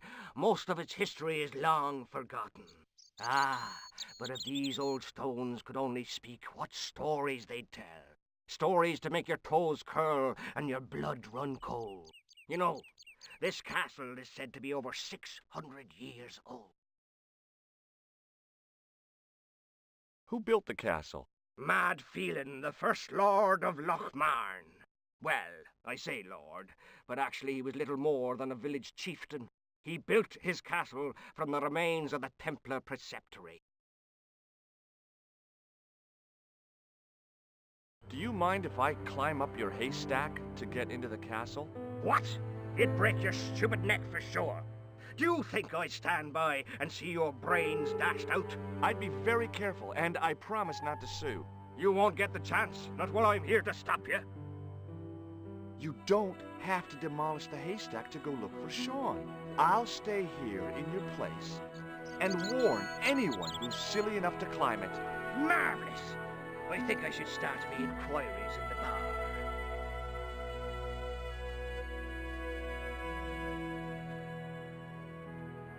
He strode off in the direction of McDevitt's bar, leaving me to contemplate the stack of hay.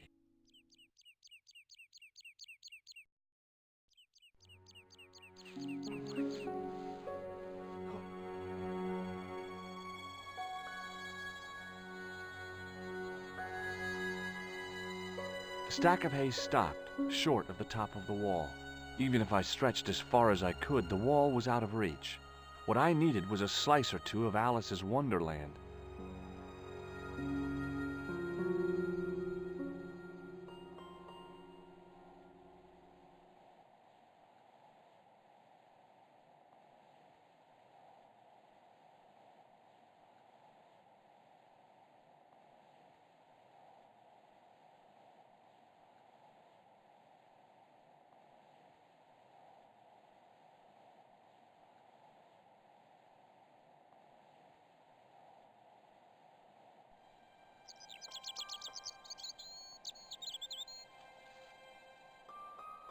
I pushed my finger.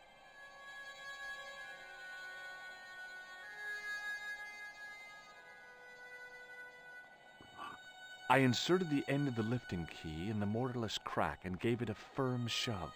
It remained lodged in the wall, jutting out to form a step.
It was a rusted piece of iron, maybe part of a plow or something.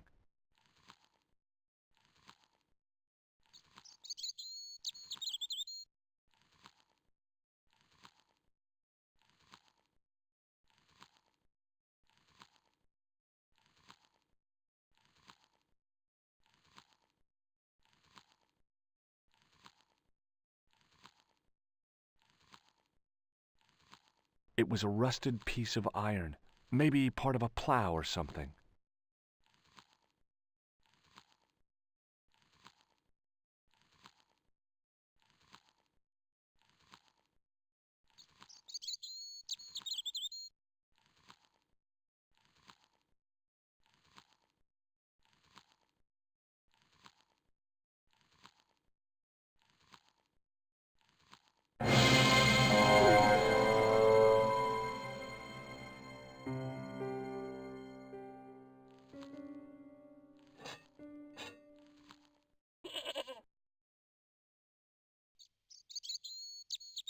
The rope by which the goat was tethered had become tangled on the old plowshare.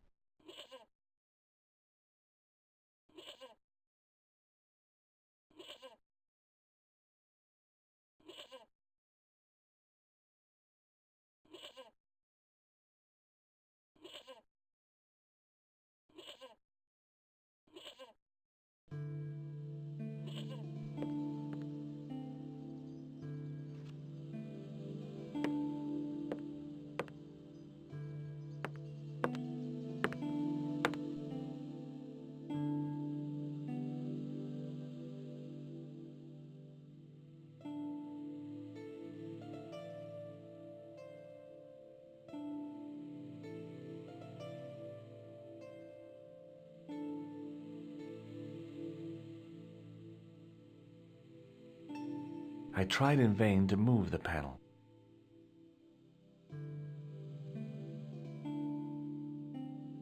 As I dipped my fingers into the soft white powder, I realized what it was. Plaster of Paris. I'd used it in kindergarten to make casts of animal paw prints.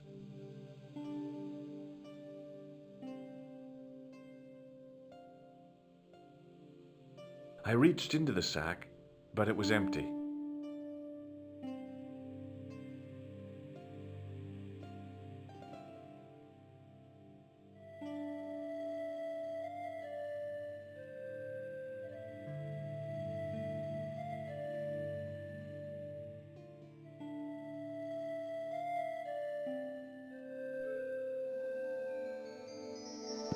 The statue was too heavy to lift. It overbalanced into the sand.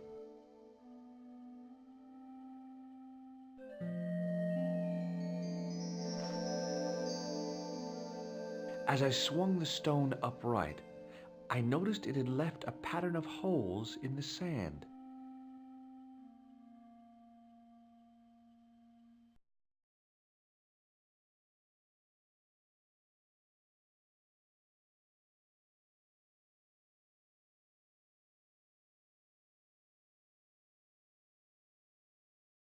I sprinkled the plaster on the sand until the holes were filled.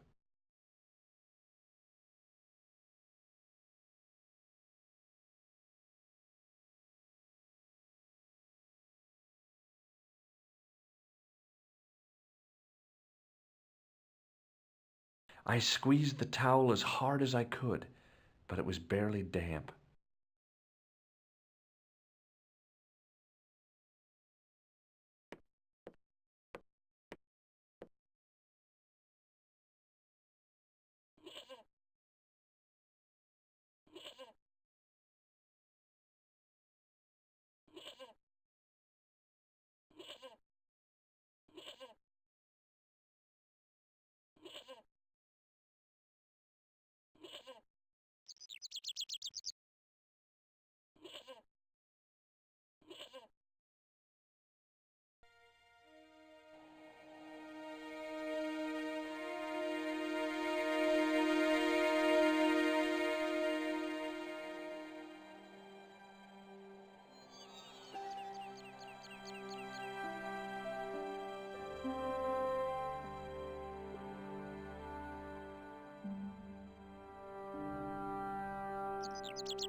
No!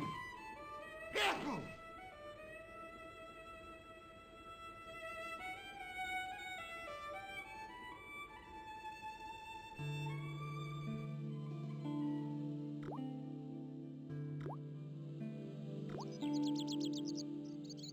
The slow drip of water barely dampened the towel.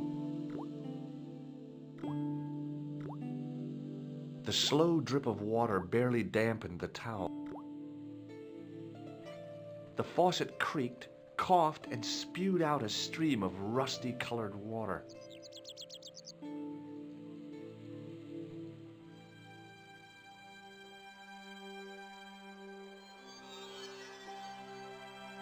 I held the towel under the faucet and soaked it with water.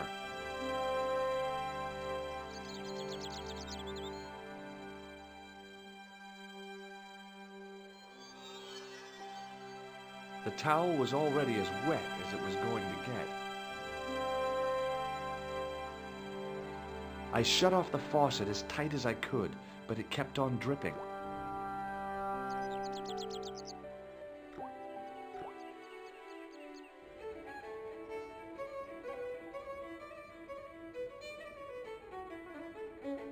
No!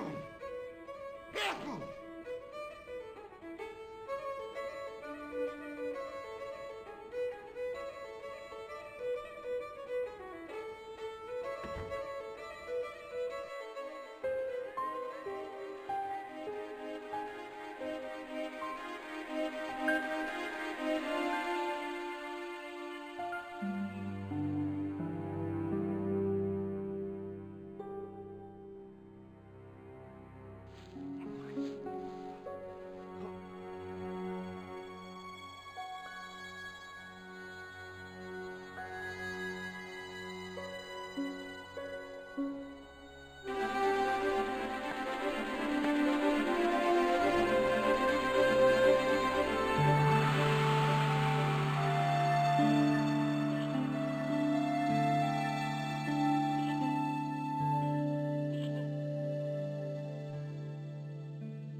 The trickle of water was quickly absorbed by the plaster.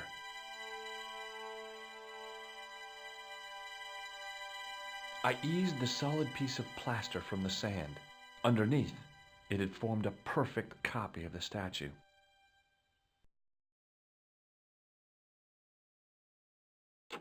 The hardened plaster cast fitted snugly into the 5 matching sockets. There was a soft thud, then silence.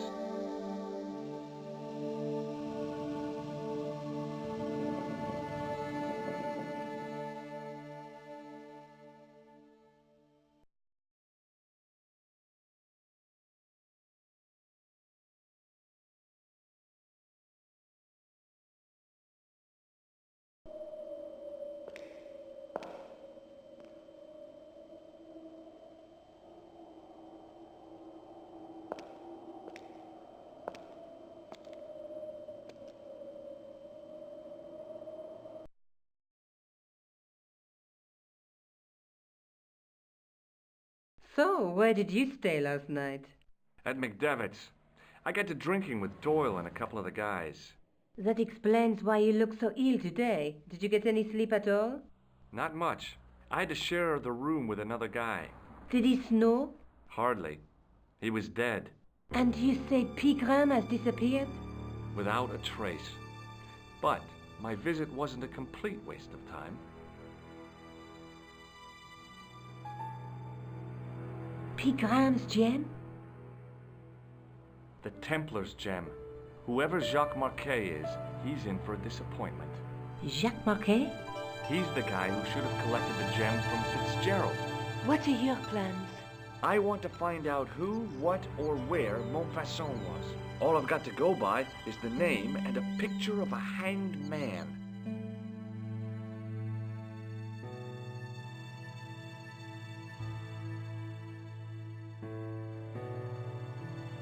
Hey, Nico, shake hands with me. No chance, Buster.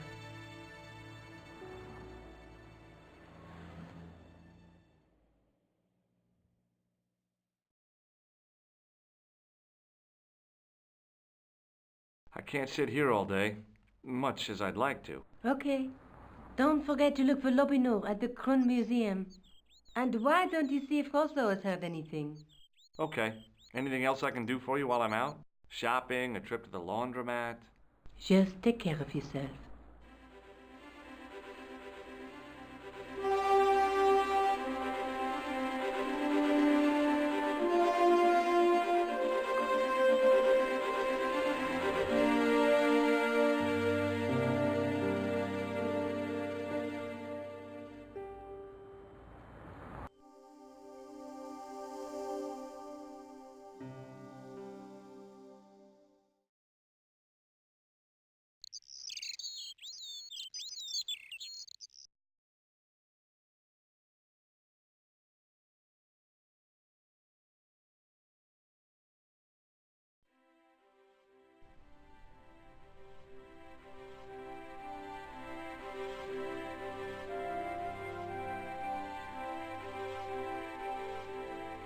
Excuse me. Ah, Monsieur Stobart, n'est-ce pas? That's correct. You remember me. The retention of such data is part of my duty as a gendarme. That is how crime is fought, through attention to detail, not intuition. Yes, sure.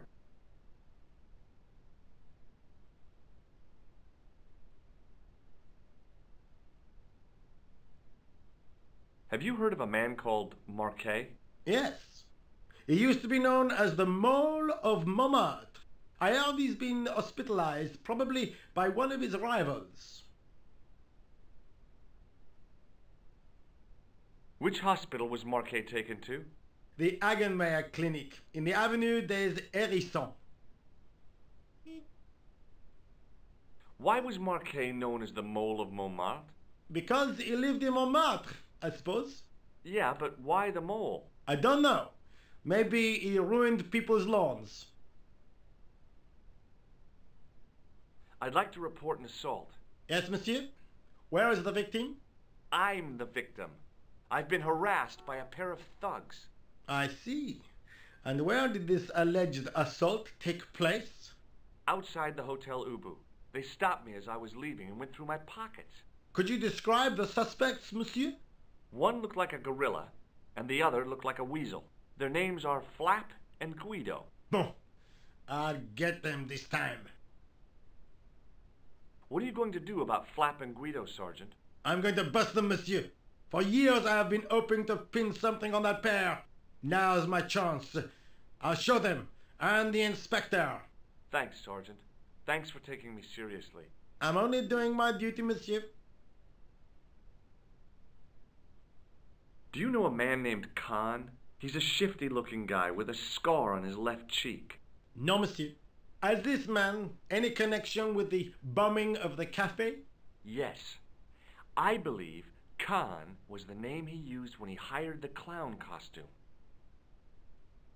Is Rosso here? Yes, he is. You wish to speak to him?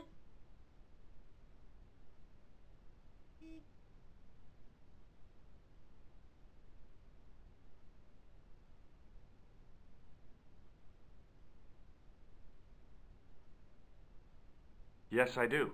One moment, monsieur.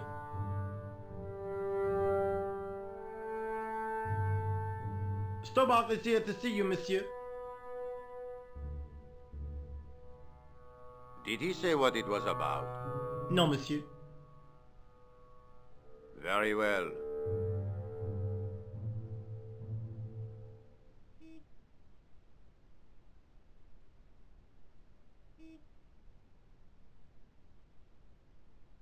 Hi, Inspector. Remember me? But of course, Mr. Stobart. My mind is a well-ordered faculty. A mental classification system that's the envy of the Bibliothèque Nationale. No tricks, mark you, monsieur. Just exercise. Just as our muscles waste through inactivity, so our minds decay. But there is no need. If only people would learn to exercise their wits daily. If he was trying to impress me, it worked. He was pompous and patronizing, but he had style. Eh bien, if you called about the bombing, you're too late. Investigations have been closed. But I've been taken off the case. what about the murderer, the dead guy? It is out of my hands. Ever heard of a guy called Marquet? Jacques Marquet? Marquet? I know the name well. He has a record for suspected blackmail, kidnapping, arson, and art theft. An all-rounder, huh? How come he's on the loose? His bravado is matched only by the courtroom skills of his attorney. Have you heard of Professor Pegram, the archaeologist? Molly Pegram, the second son of Lord Barclay Pegram. I don't know. I only read about him in a magazine. So much for the efficacy of rehabilitation. What has he done this time? He made an important archaeological find in Ireland. Do you know Pegram well? I have connections with the family, but I wouldn't say I knew him at all. Is his name really Molly? Of course not. That was the nickname he was given at school. All his friends and acquaintances know him as Molly. Don't you want to know what I found out about the killer? I told you, monsieur, the case is closed. I have washed my hands of the whole affair. Then I'll have to continue my investigations without your help. No. You must forget the business of the clown completely. Go back to being an ordinary tourist, Stobart. Do you know a pair of thugs called Flap and Guido? I have known those two since they graduated from special school. Flap is a nasty piece of work, but Guido is the real brains of the partnership. Where did you hear of them? I met them out front of the Hotel Ubu. Did you find out the ID of the guy who was killed in the explosion? I already knew who he was. I heard that the bomb victim's name was Plantar. Your sources are reliable. He was a big shot at the Treasury, wasn't he? Maybe that's why you've been taken off the case. I'm sorry, monsieur. I cannot comment. What was that psycho-detective business you did in the cafe? It is my theory that the passions evoked in violent crimes create ripples in the ether, invisible to all but the possessor of a highly developed and receptive mind. I'm impressed. Can you bend spoons, too? I didn't think a man of your obvious intelligence would stoop to mockery. I'm not mocking. I've had personal experience of the power of the mind. I used to get ignored at parties until I read a book that changed my life. Really? What was it called? Hypnotism for Fun and Profit. He looked at me as if I'd farted at a funeral. The power of mesmerism is a rare gift, not a party trick. You're not going to try any of that psychic interrogation on me, are you? Do you find the thought of my probing distasteful? Let's just say I'd rather you didn't. I've got more doubts than Doubting Thomas when it comes to mysticism. Too bad.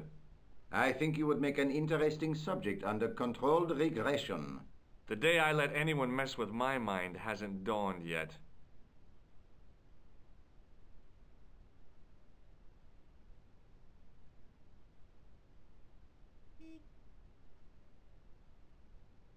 So long, Inspector.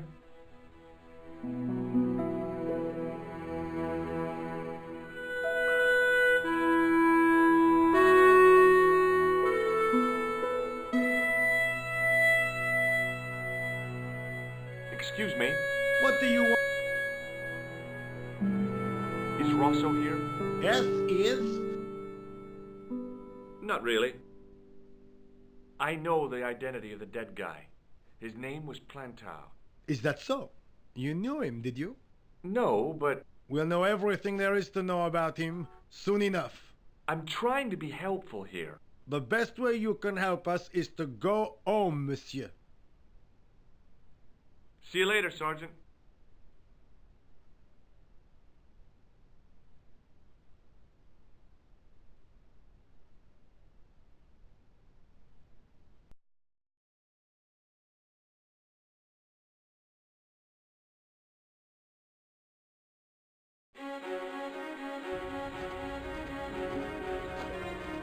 The old building managed to retain some of its original grandeur, but the modern additions look like a baseball cap on the statue of a medieval saint.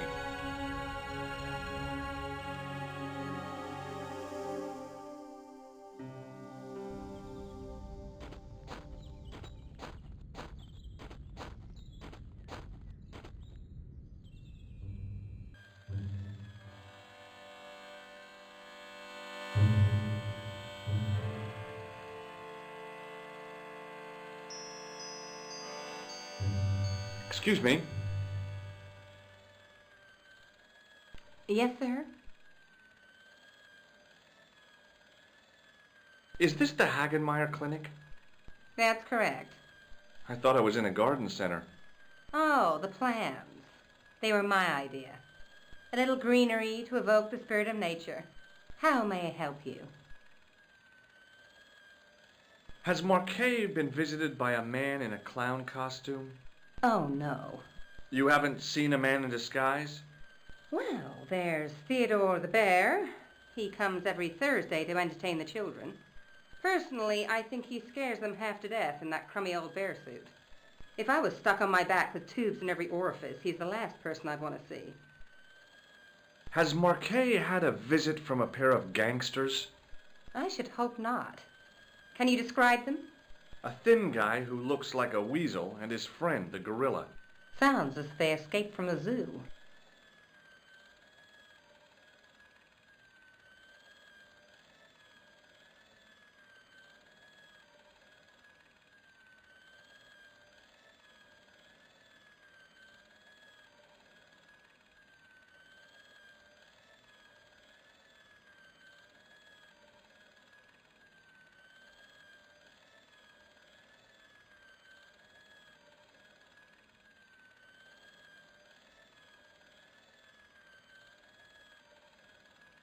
I'm here to see Jacques Marquet. Oh, yes. Are you related to our client, sir?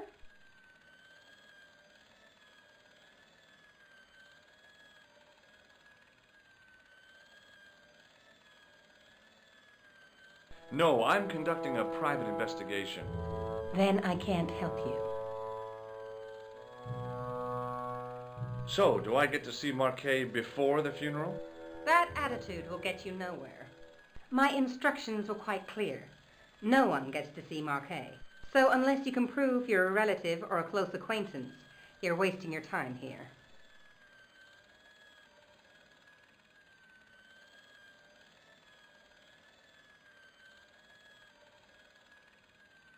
Look at this ID pass. So you're Merlin. Marquet's been asking for you. For me? Yes. He was shouting your name when they brought him in here. Now, let me see. He was on Ward B12, as I recall. Oh, he's being transferred to... Oh dear. He's on Ward J2. That's... Nurse Grendel's ward. What's so bad about Nurse Grendel? She runs that ward like a South American prison. Keeping a well-disciplined ward isn't a crime, is it? Well-disciplined. In the discipline and punishment stakes, she'd whip the butt off the Marquis de Sade. Everything, I mean everything, is done to a strict routine. 6 o'clock alarm call, 6:10 bowel movements, and woe betide anyone who doesn't have a result. Those patients of hers are like Pavlova's dogs. She sounds like a real nightmare. And then some. If Nurse Grendel is that bad, how come the authorities tolerate her? She's like part of the furniture. Oh, you mean she's been here a long time? No, I mean there's not a man in this clinic who hasn't sprawled out on her. I was beginning to get the picture. This woman was jealous, with a big green capital J.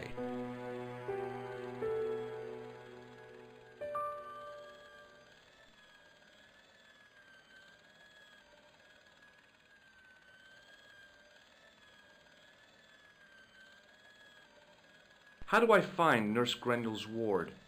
Down the corridor on the left, turn right at the senior consultant's washroom. Right again at the executive coffee lounge.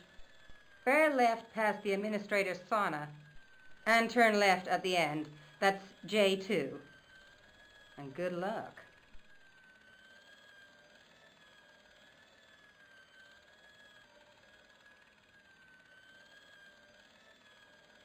Thanks for your help, ma'am. You're welcome.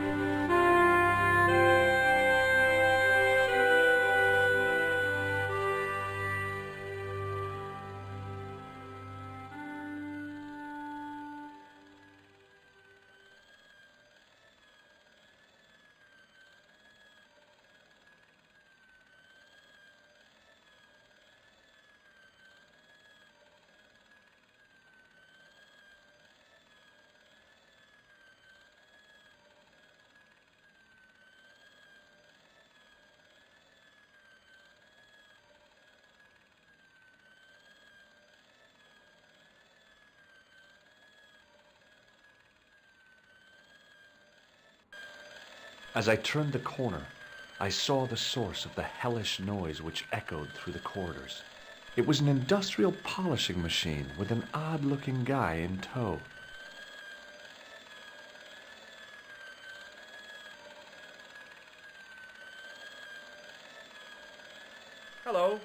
What's that? I said hello. Oh, hiya. I'd like to talk to you for a minute. That's what I thought you said. Don't look so down in the mouth. No matter how bad things seem, I never let life get on top of me. Oh, yeah? What's your secret? Why, it's easy. All you have to do is smile and whistle this little tune. You know what? If you start whistling, I'll bust you in the teeth. It's a deal. Do you know a nurse called Grendel? Sure I do. Is she on duty today? Yeah, end of the corridor, Ward J2.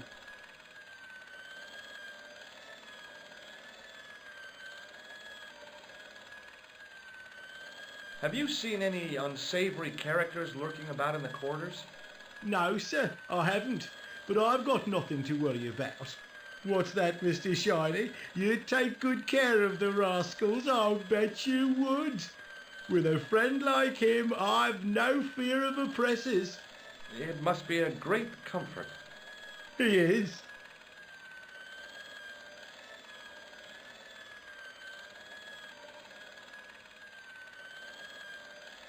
Would Mr. Shiny be your polishing machine by any chance?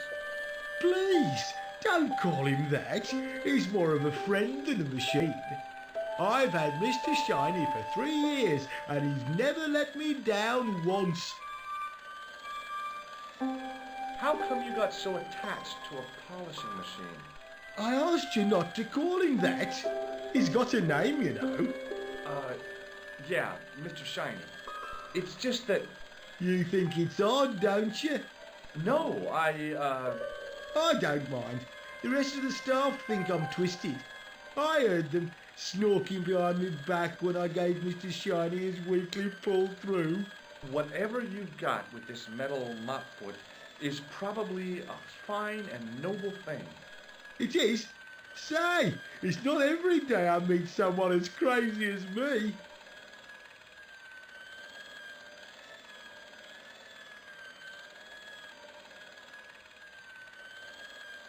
Do you know where I'd find a patient called Marquet? No, I'm not allowed on the wards with Mr. Shiny.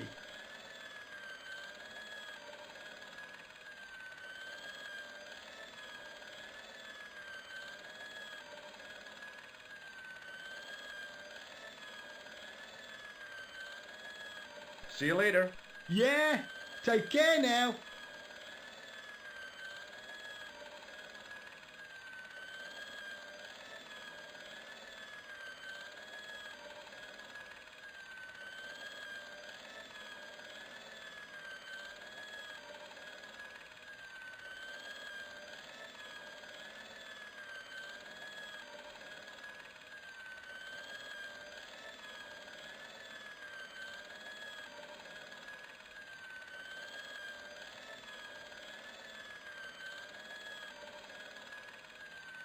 I wasn't in the mood for shining floors.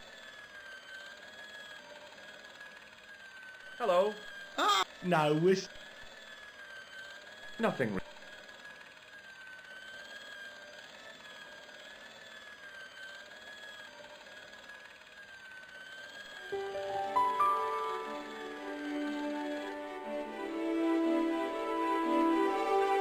As I tugged the plug out of the socket, the polishing machine coughed, spluttered, and died. Mr. Shiny, what's wrong, pal?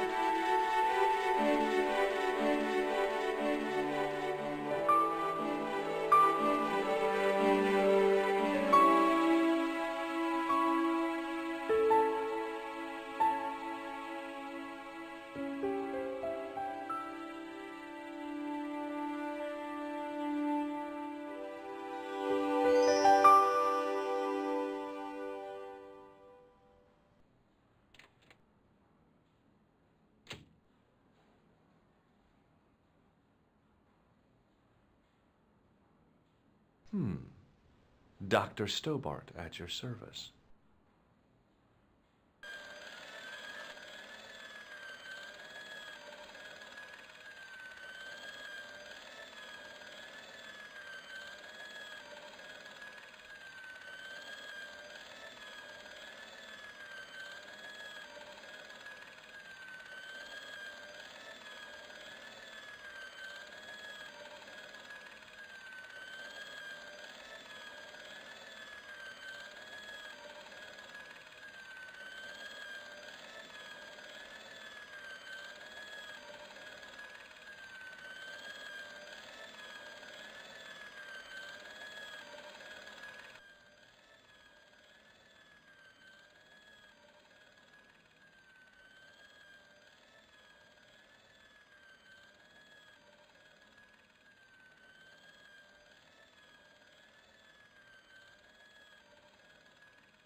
Hi, my name's George Stobart. Aha! Just the man. You must be the new boy. Yeah, I must be. Well, stop wandering about and make yourself useful. Bunny, come here, boy. This is Benoit, my nephew. Can I trust you to look after him? Do your own babysitting, Gramps. Who do you think you are, anyhow? I am Felix Hagenmeyer. And may I say what an honor it is to meet you in person, sir. You are on my medical wall of fame. Right up there with Pasteur and Leary. I look on it as a privilege, no, an honor, to look after your nephew, sir. He is fresh out of medical school. It will open his eyes to see a real doctor on the job. I'll bet. Show him around. Let him see some real suffering.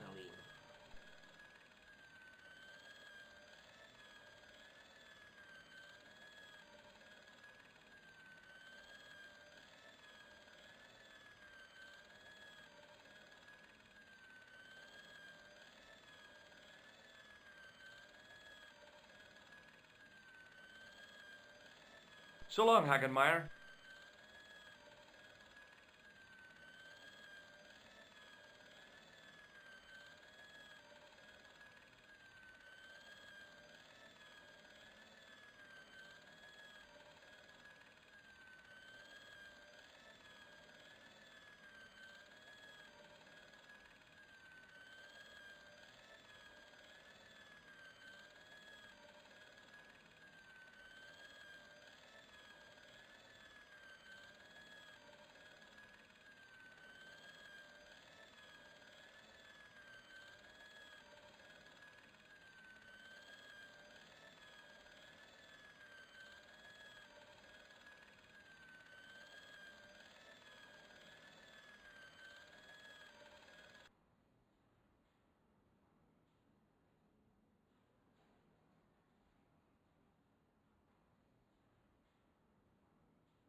Good afternoon, Doctor.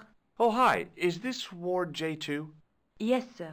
The patients are ready for your inspection, Doctor. Thank you, nurse. Well, who's first? Monsieur Croquet in bed 2. What's his problem?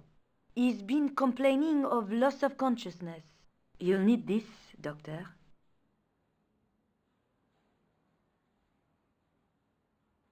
She gave me a long, narrow metal box and a stunning smile. Thanks.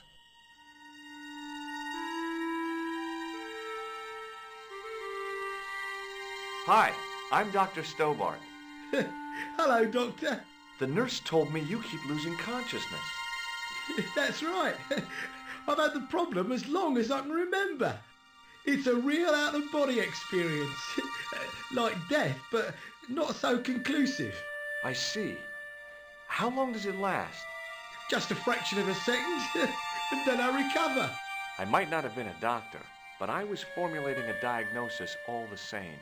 This guy was nuts. I know exactly what you mean. It's known in the medical field as blinking. Is it serious? Of course it isn't serious. It's perfectly natural. But just think, 2 seconds every minute. Why, that's almost half an hour every day. 2 weeks out of every year spent in total darkness. I don't have time to listen to this baloney. Which bed is Marquet in? Yeah, he's round the corner, in solitary. What's the matter with him? I don't know, but the men who brought him in were wearing masks and rubber gloves. Hey, you're a doctor. How come you don't know? We doctors don't know everything. Then how come you act like you do? Has Marquet had any visitors? Nah, neither have I. That's the worst thing about being in hospital. You feel like the rest of the world has abandoned you. Well, you know how it is. Life goes on. Thanks for those comforting words.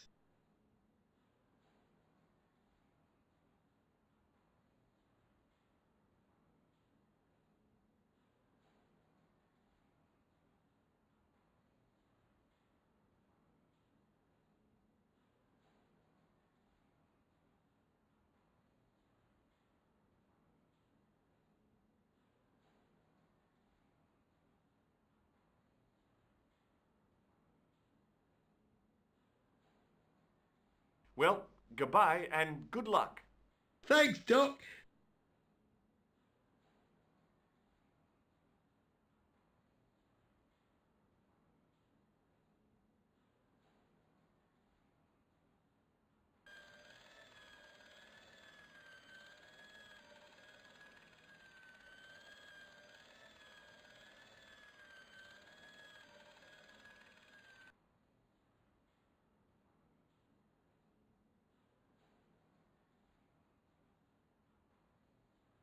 Could you take a look at the client in bed? His name What's his is delirious. He just now came out of theater. He's recovering from major surgery. I'll have him up and about before you can say, Lazarus, get out of your bed and walk.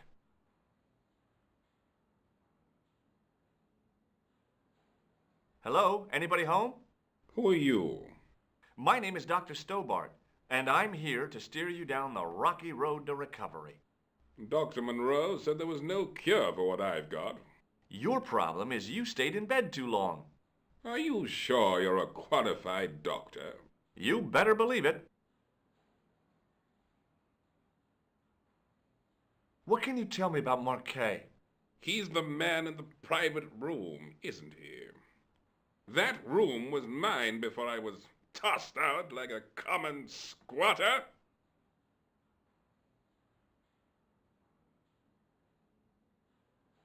Do you know what's wrong with Marquet? They won't even say what's wrong with me. Tell me, Doctor, what's your opinion? It's too early to say.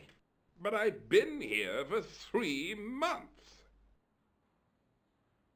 What's your impression of Nurse Grendel? She's a very efficient young woman. Efficient? You make her sound like a vacuum cleaner. I've no complaints. The woman in reception described Nurse Grendel as a monster. Well, that's simply not true. She's quite strict, but that's her job, isn't it? You've got to have discipline in a place like this.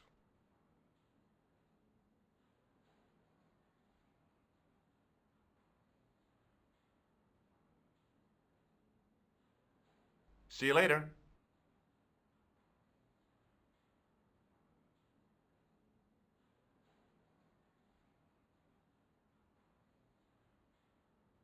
Doctor? What is it now? Number 2 again. He won't tell me what he wants. He says he'll only talk to a man. Do I have to? That guy's nuts. Doctor, I'm surprised at you. There's no way to talk about our clients. Okay, I'll see him. But I'm telling you, he's a hypochondriac.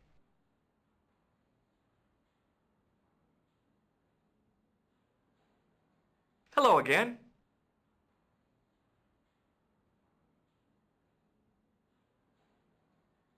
Do you recognize this red nose?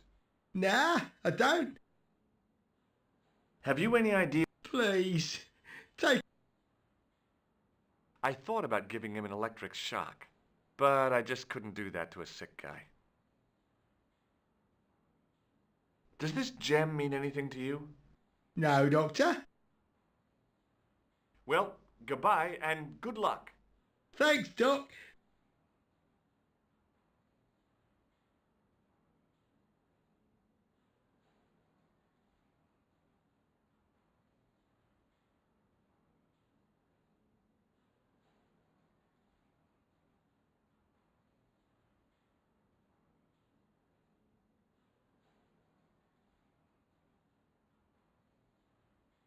Do you have any clowns on the ward? Why, yes, we do. A professional clown. I'll bet he lightens the place up. Hardly. Monsieur Boissy has been in a coma for the last 3 months. What's wrong with Boissy? He was involved in a very nasty accident. A silly stunt involving a unicycle. His current condition is due to post-traumatic shock. It's unlikely he'll ever perform as a clown again. It's an ill wind that blows nobody any good. Do you have a patient named Marquet on this ward? Oui, monsieur. He is in the private room at the end of the ward. He has been placed in strict isolation.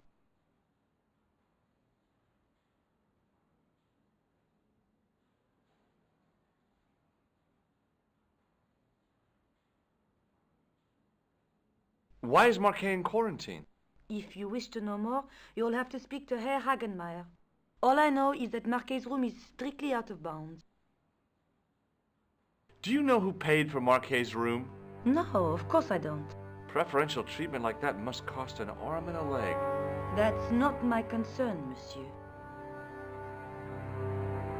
Thank you, nurse. Au revoir, monsieur.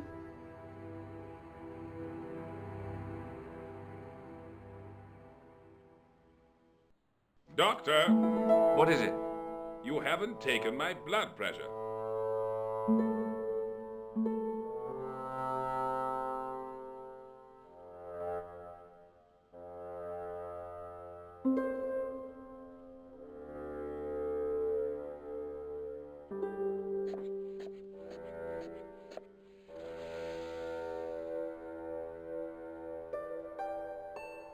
Seems fine to me.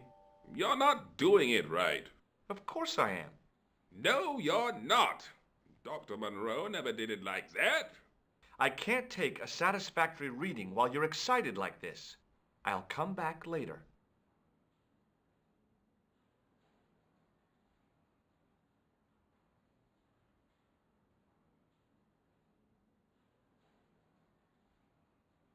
Hey, Benoit! There's no need to shout. What do you want? Do you know anything about a patient named Marquet? No, sir, I don't know much about any of the patients. I've never met a doctor who admits that he's only human. I'm only a trainee, sir. I'm sure I'll get the hang of things. Do you know the nurse on Ward J2? No, monsieur. This is my first day here. I can't wait to get my hands dirty. I was talking about treating my first patient, of course. I didn't mean I'd get my hands dirty with a nurse. Shut up, Benoit. Okay, sir. Follow me, Benoit. I'm right behind you, sir.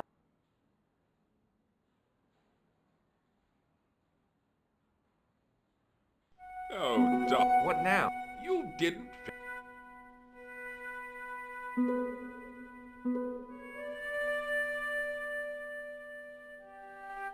Okay, let's try again.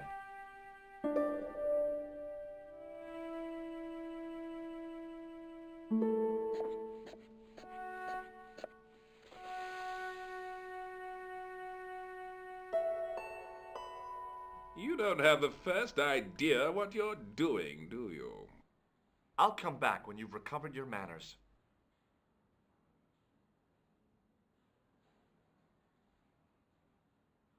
Hey, Benoit!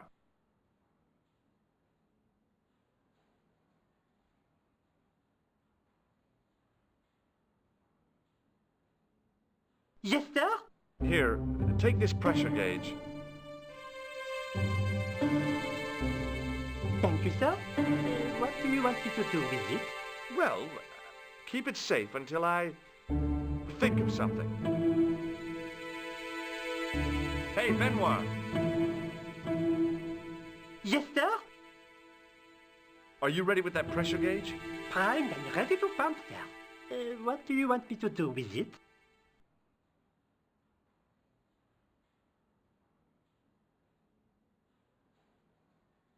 Use it on Eric Sopmarsh. Okay.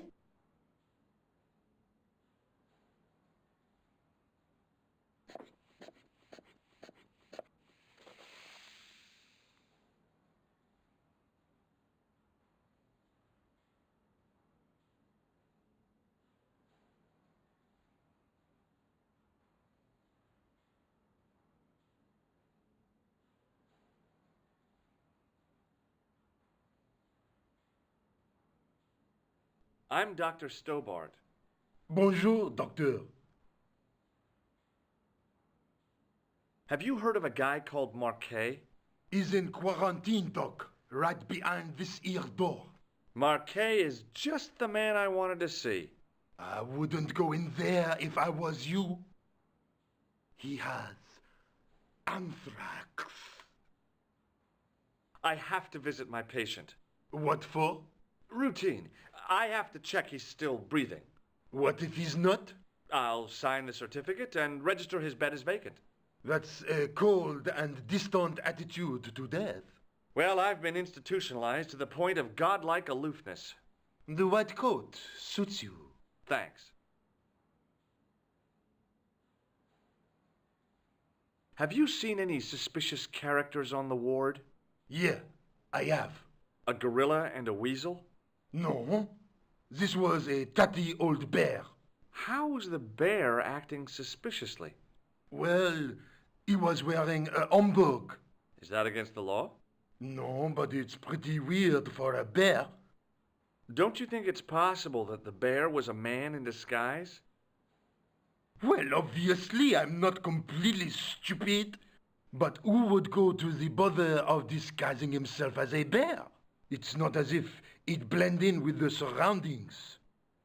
I checked with base to see if any bears had been reported missing from the zoo or a traveling circus.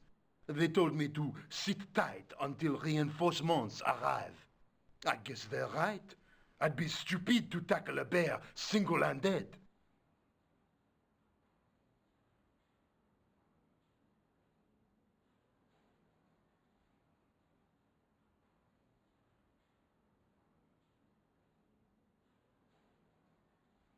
Catch you later, officer. Au revoir, Doc. If you see that bear, kick him in the nuts.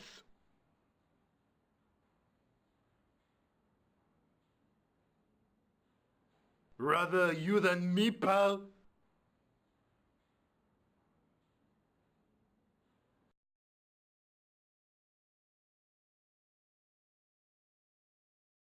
Marquet?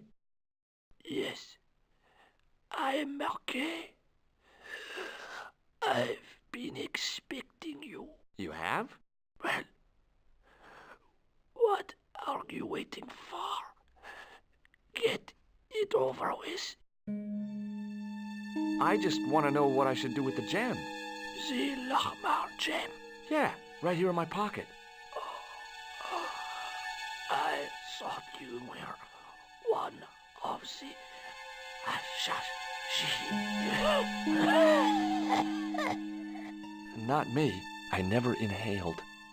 So, you were sent in my place? Yeah. You could hardly make the trip to Ireland in your condition. What should I do with the gem? Deliver it to the Grand Master. Quickly tell him that I have found the tripod right here in Paris. You have it? Not yet, but it's being taken care of.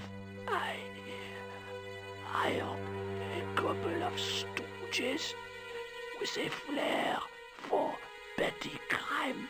Would that be Flap and Guido by any chance?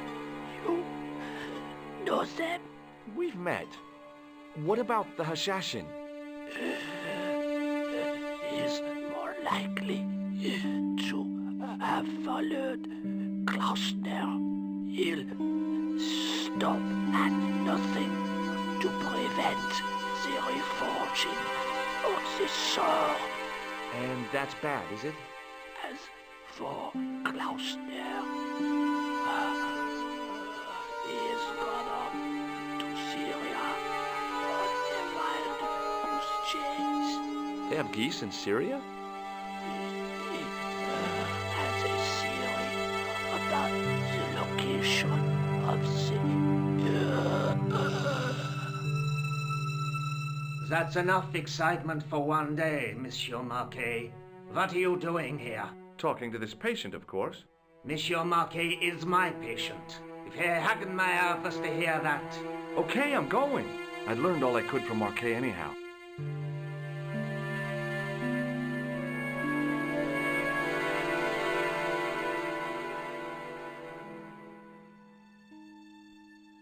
There you are, sir. I was just coming to look for you. I finished with your pressure gauge. Thanks, Bunny. What's that noise? It sounds as if someone's having a cardiac arrest. It's all right. The doctor's in there with him.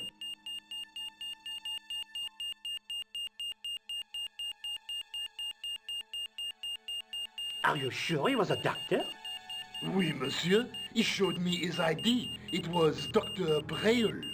There's no Dr. Braille working here. He's an imposter! The door's locked. Help me, officer.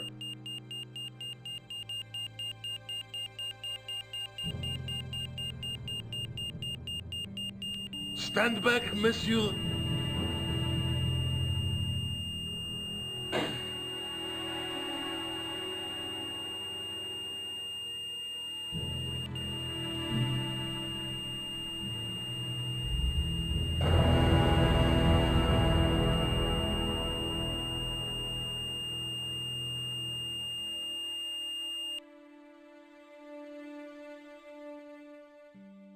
I found Jacques Marquet.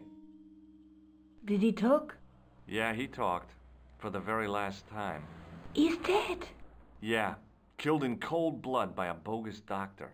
That's despicable. What kind of guy would pass himself off as a doctor and take advantage of a dying man?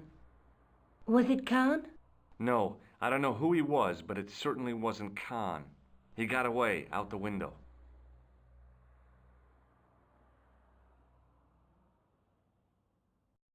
Have you ever heard of the Hashi-Ashin? No. Marquet said that they were his biggest enemy. His biggest enemy was the bogus doctor. Don't remind me. That guy was evil. He had wild, staring eyes like a dead fish. I'll never trust a doctor again. Do you think the assassin was responsible for killing Marquet? I don't think so. He could have finished him off the first time. Besides, Marquet would have recognized him. He was pumped to the gills with sedatives. He wouldn't have recognized the 4 horsemen of the apocalypse unless they'd introduced themselves. Let's take another look at...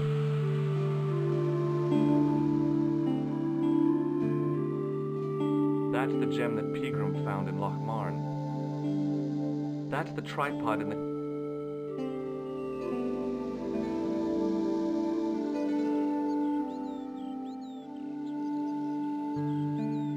I guess I'd better go back and talk to that weirdo.